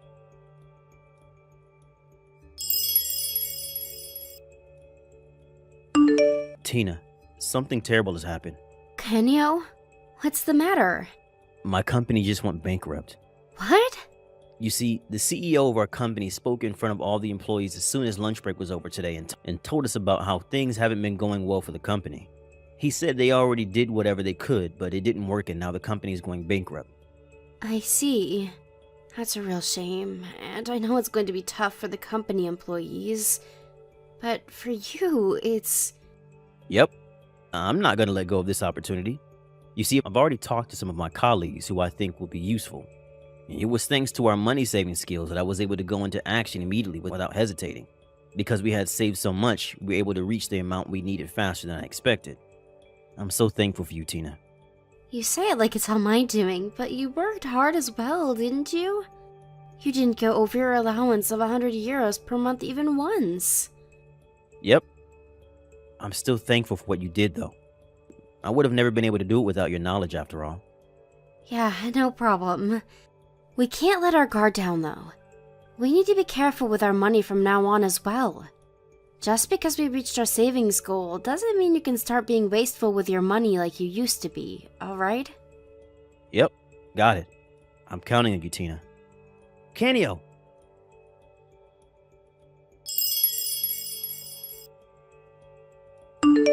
Hire me at your company as well. And make sure to pay me at least 150,000 euros a year. Hi, Antonio. Hire me at your company and give me a salary of at least 150,000 euro a year. The company's still in preparation. It's fine if it's still in preparation. Just pay me a salary. What in the world is your problem? I thought you got a job at the company our previous CEO introduced the employees to. I quit. Huh? Why? You see, not only was the salary lower than our previous job, but everyone was looking down on me for some reason. It's probably because I was new there or something. But that's not going to be the case at your company because you've hired several former colleagues, right? I'm going to stand at the top and be their leader.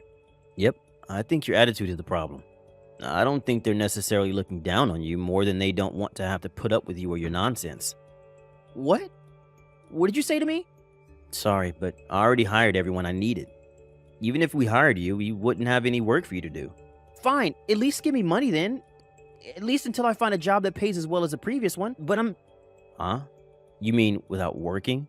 And why should I do that? Because I'm a friend in need. If you started a new business, that must mean that you've got plenty of money thanks to your girlfriend's money-saving techniques, right? This is an emergency for me, so you could at least help me a bit, right? Sorry, but we're going to use that money to run the company, so I'm not going to give it to you no matter what. Besides, they gave all of us a bit of money when the company went bankrupt, right? Can't you use that to get by for now? I can't, it's all gone. My girlfriend, you see, she told me that there was no point in dating a man with no money and left with everything I had left. What? Seriously? Well, I feel bad for you, but it doesn't change the fact that I'm not going to be giving you any money, Antonio. I know. If you won't hire me at your company, then give me your girlfriend instead. Huh? Are you alright, Antonio? What you're saying right now is ridiculous even by your standards.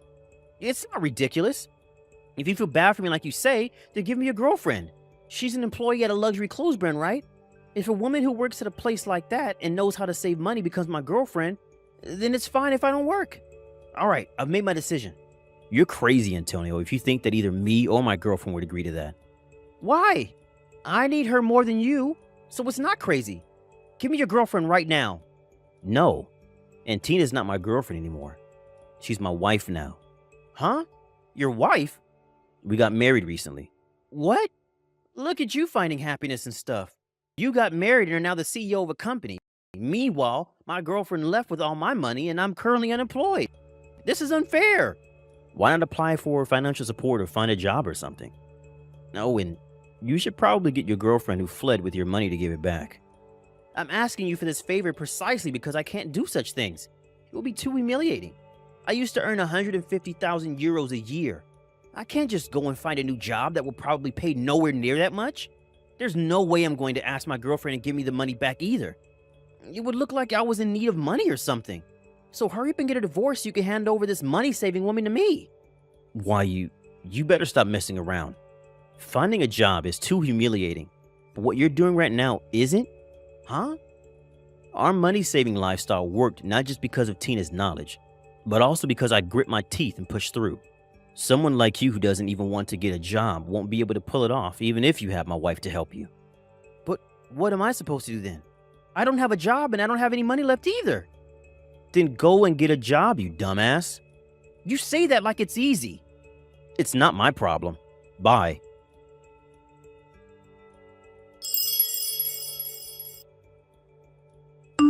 Antonio was always the kind of person who seemed to enjoy making people mad by looking down on them or insulting them. But apparently, while I was away on a business trip one day, Antonio came to our new company's office with his resume in hand saying, "I'll work for you people." One of our employees kindly explained to him that we weren't currently hiring and turned him away, but he got pissed at this and started going on a rampage. Of course, we called the police on him, and he was taken away with the extra charge of obstruction of official duties for getting violent with the police.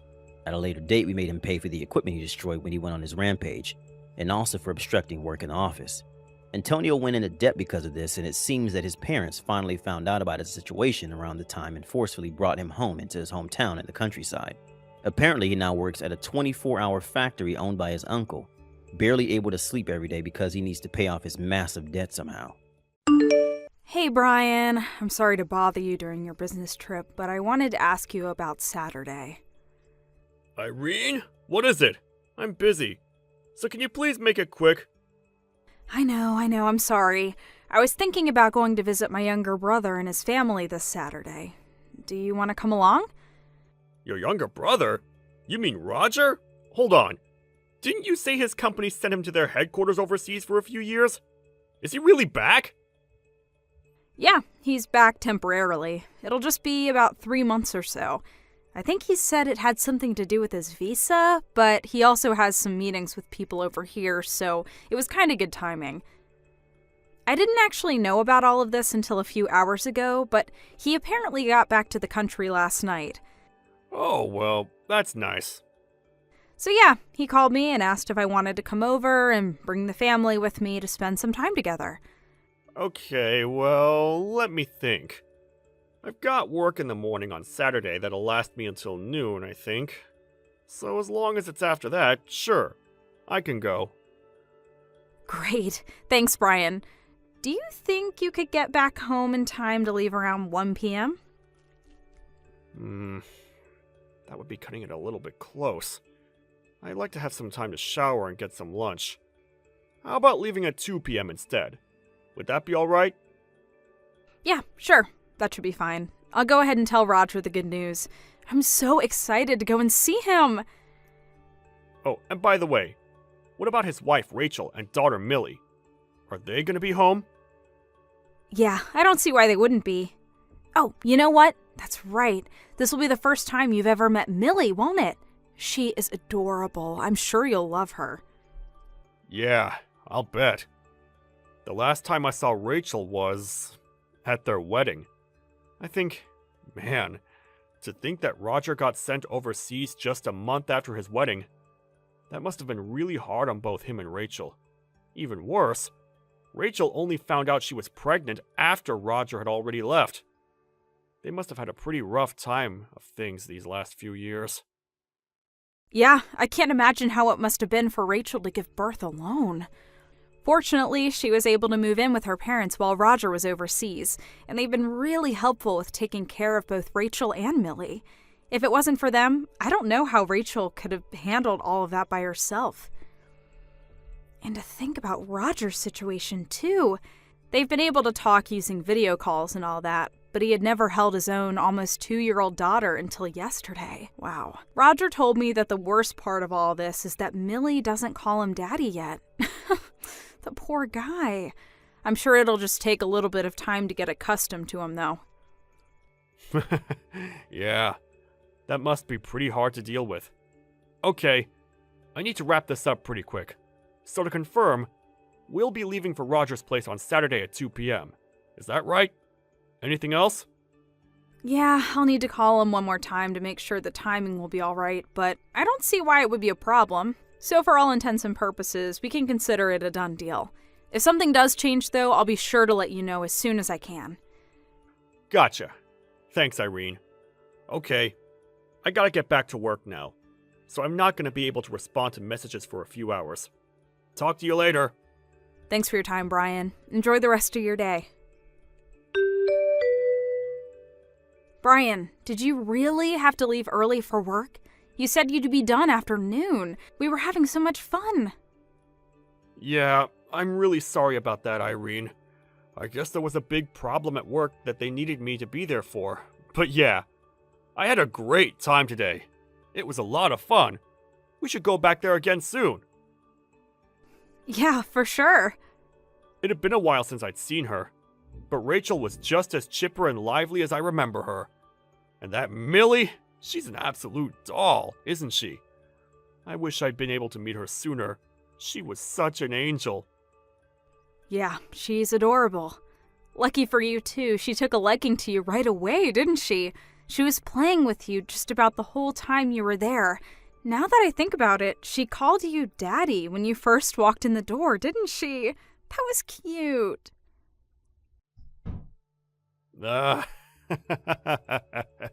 Yeah, that was a big surprise to me, too. I wonder if maybe Millie just calls all the adult men she meets Daddy. You know, kids will sometimes call their school teacher's mom by mistake. Yeah, I don't know about that. You know, I bet it was more to do with her real father, Roger, being overseas for nearly all her life. She probably doesn't really understand the concept of father very well. Maybe. But man, she really was a little darling. I might just have to kidnap her away from Roger, lock her in our basement, and make her think she's my daughter instead. Roger, that's super duper creepy. Like, seriously gross. Come on, what are you thinking saying something like that to me? Knock it off, and don't ever talk like that again, alright? Whoa, relax, Irene. Jeez. Sorry, I didn't mean for you to get so upset like that. It was just a joke, okay? I was just joking. I'm not really gonna kidnap her. Yeah, well, it wasn't a funny one. It was just creepy and weird. What was even the joke there? That you're secretly a kidnapping psychopath? Not to mention, Millie is Roger and Rachel's daughter, and she's our niece. Yeah. I know that. How do you think the two of them would feel if you told that joke in front of them? You'd be lucky if Roger didn't punch you right in the face. So stop trying to be a comedian, because if all you've got are jokes like that, your career is going to go nowhere fast. All right, I got it. I'm sorry, Irene. Really. Ugh, sometimes you are so bizarre, Roger.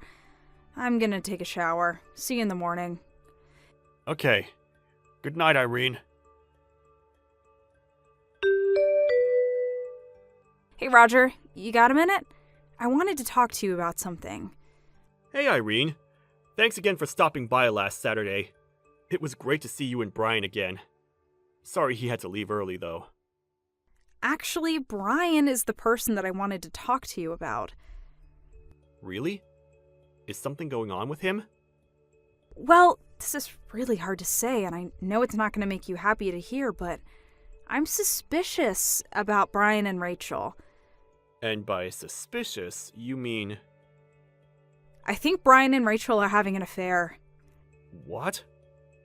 Oh, are you talking about how Millie was calling Brian her daddy? I'm sorry, Roger. I really hate myself for feeling this way. I mean, accusing my own husband of having an affair with my own brother's wife? But I just can't keep the thought of it out of my mind.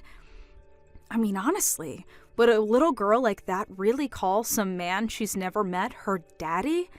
Once I got a weird feeling about that, it's been stuck in my mind ever since. I can't seem to flush it out no matter what I do. Yeah. I know what you mean. Put yourself in my shoes.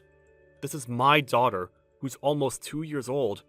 I haven't even met her, and in all that time, I've been working my butt off in a foreign country. And then when I finally get home, she won't even call me daddy? It really sucks. And it's not just the calling him daddy thing. She seemed really friendly with him, like they'd played before together a bunch of times in the past. The more I think about it, the more suspicious details I notice. So, yeah, I just can't get the thought out of my head that maybe Millie's real father is actually Brian. It's not that I want to feel this way. I'm not trying to hurt you, but like I said, the more I think about it, the more it makes sense. Brian says that he had never been to your house, but did you notice how he didn't need to ask where the bathroom was? He just went right to it. He acted like he was already familiar with the layout. So it seems to me like he has seen Rachel after the wedding. He has been to your house before, and he has met Millie a bunch of times. At least that's how I feel. Man. I'm really sorry to bring this up to you, Roger, but I just couldn't bear to keep these feelings bottled up inside anymore. Nah, you don't have anything to be sorry for. Thanks for telling me all this, Irene. But I do think that we shouldn't come to any big conclusions without having any hard evidence. I know. All we have is circumstantial evidence, nothing actually definitive. Right. I think what we should do next is just keep a watch on them for a while, to look for any other odd behavior. Did you have a sort of plan in mind? Yeah, I told you. I'm in the same boat as you. It's been bothering me ever since Millie was calling Brian Daddy last Saturday. So I think the best thing to do is the one surefire, 100% reliable way to find out the truth of the matter. What are you thinking? For now, do you think we could meet and discuss things in person? This conversation is going to be a pretty important one. I don't want to have to do it through text. We'll be able to communicate better in person than by sending one message at a time. I get out of work at around 5 p.m. tomorrow. Do you think we could meet up at a cafe or restaurant or something to talk? Yeah, that sounds good. I'll meet you at the cafe by the bus station downtown at 6 o'clock. Is that okay? Sure. That sounds great. See you then. Thanks, Roger. I'll see you tomorrow.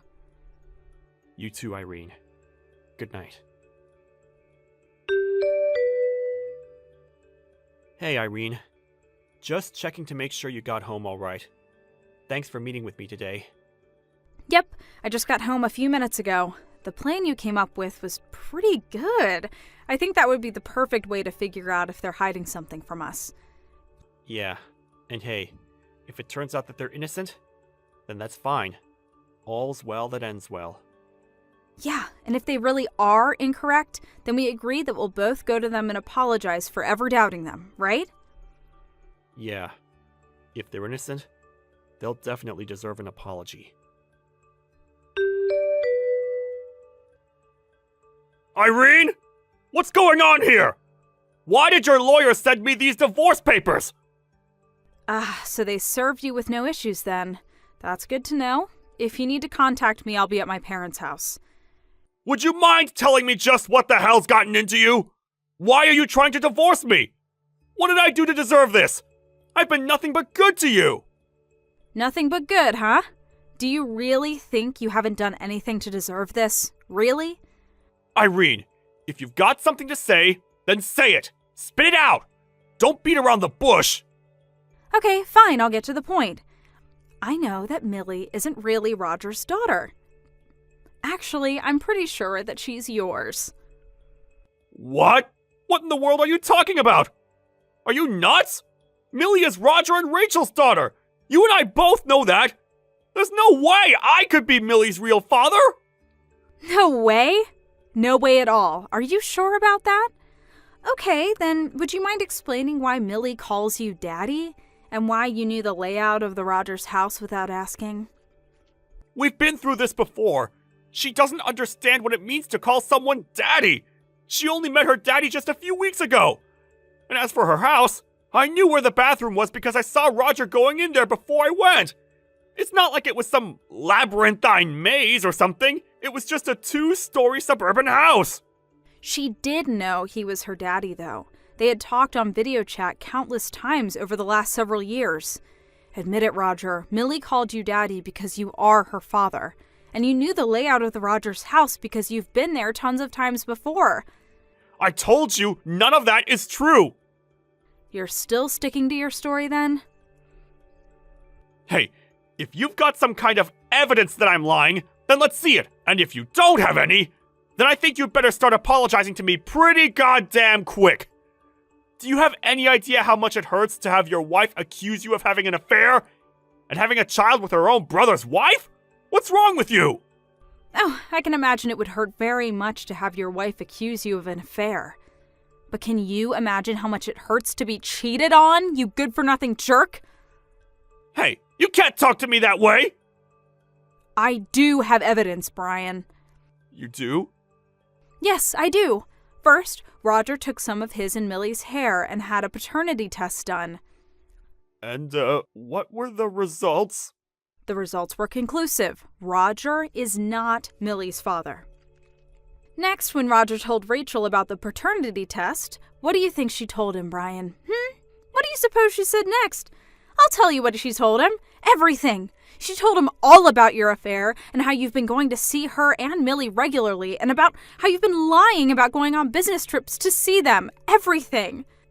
Yeah, that must be pretty hard to deal with. Okay, I need to wrap this up pretty quick. So to confirm, we'll be leaving for Roger's place on Saturday at 2 p.m. Is that right? Anything else? Yeah. I'll need to call him one more time to make sure the timing will be right, but I don't see why it would be a problem. So for all intents and purposes, we can consider it a done deal. And yes, you were fully aware that Millie was your daughter. I know about that too.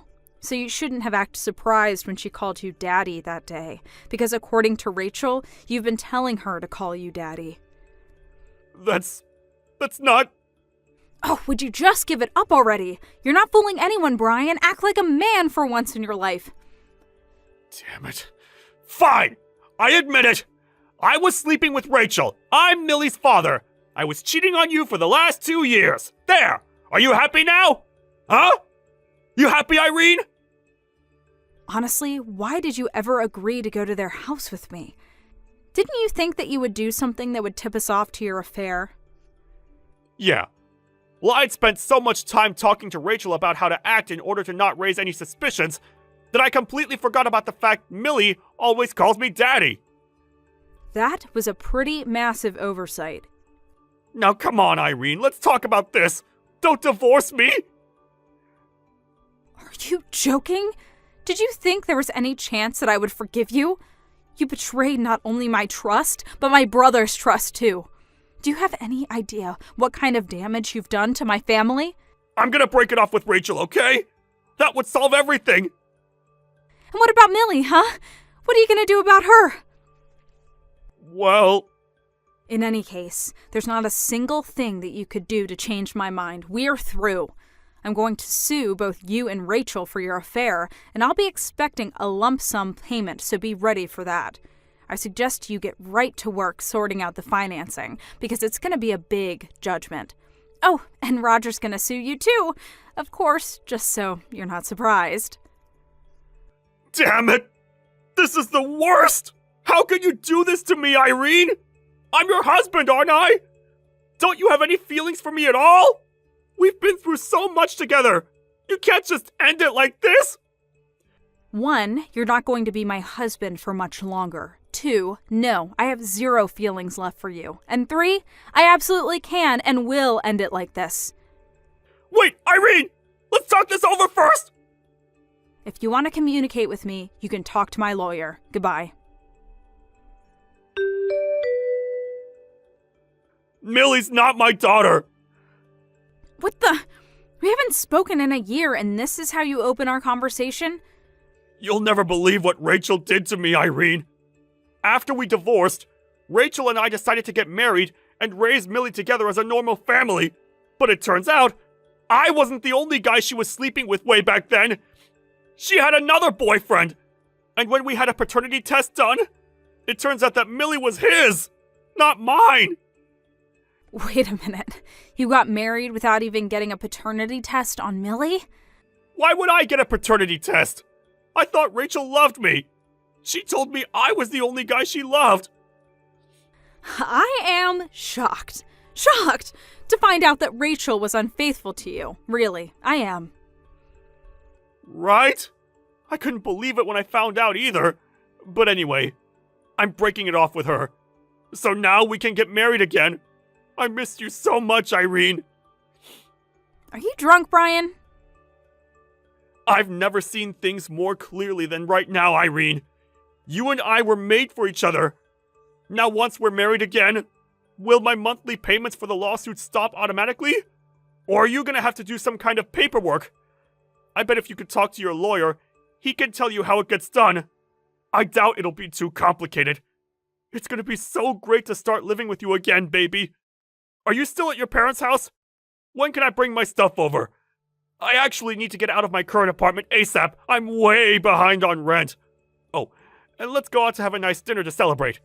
My credit cards are all over their limit, so if you can spot me for tonight, I'll pay you back once I get those other bills paid off. I'm married, Brian. You what? But we've only been divorced for a year! 2 months after we divorced, my dad introduced me to the son of one of his coworkers. He had gotten divorced after his wife cheated on him, so we both know from experience just how important fidelity is in a marriage. Plus, he's a super nice guy, and pretty hot too. We hit things off right away and got married 4 months after meeting. I'm also pregnant with our first child right now, so things are going pretty well for me. No way. I don't believe this! Hey, wait a second. Now that I think about it, you're just saying that Rachel was cheating on Roger with someone other than you, didn't you? I'd better tell Roger then. This means he has one more person to sue. Thanks for the tip, Brian. I really appreciate it. Wait, Irene, no! That's not what I wanted to happen! And with that, I'd like to leave you with my favorite Taylor Swift song. We are never, ever, ever getting back together. Now never contact me again, you moron. Irene, please!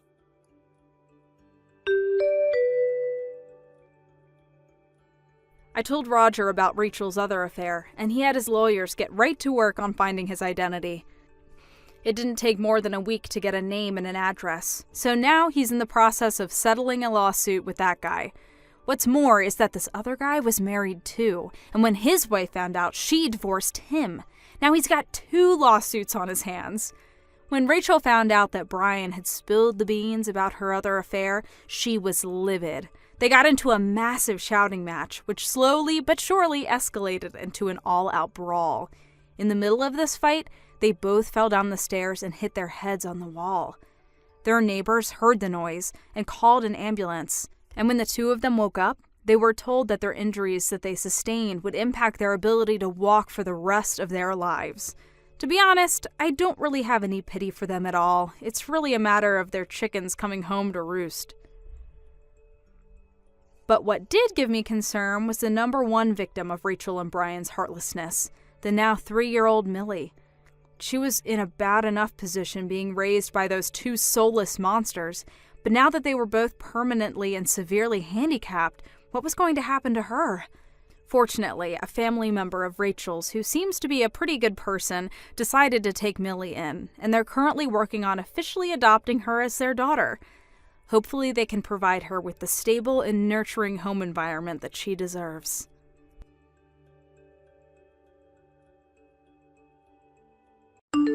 Thank you for watching. Please subscribe and hit the like button. See you next time.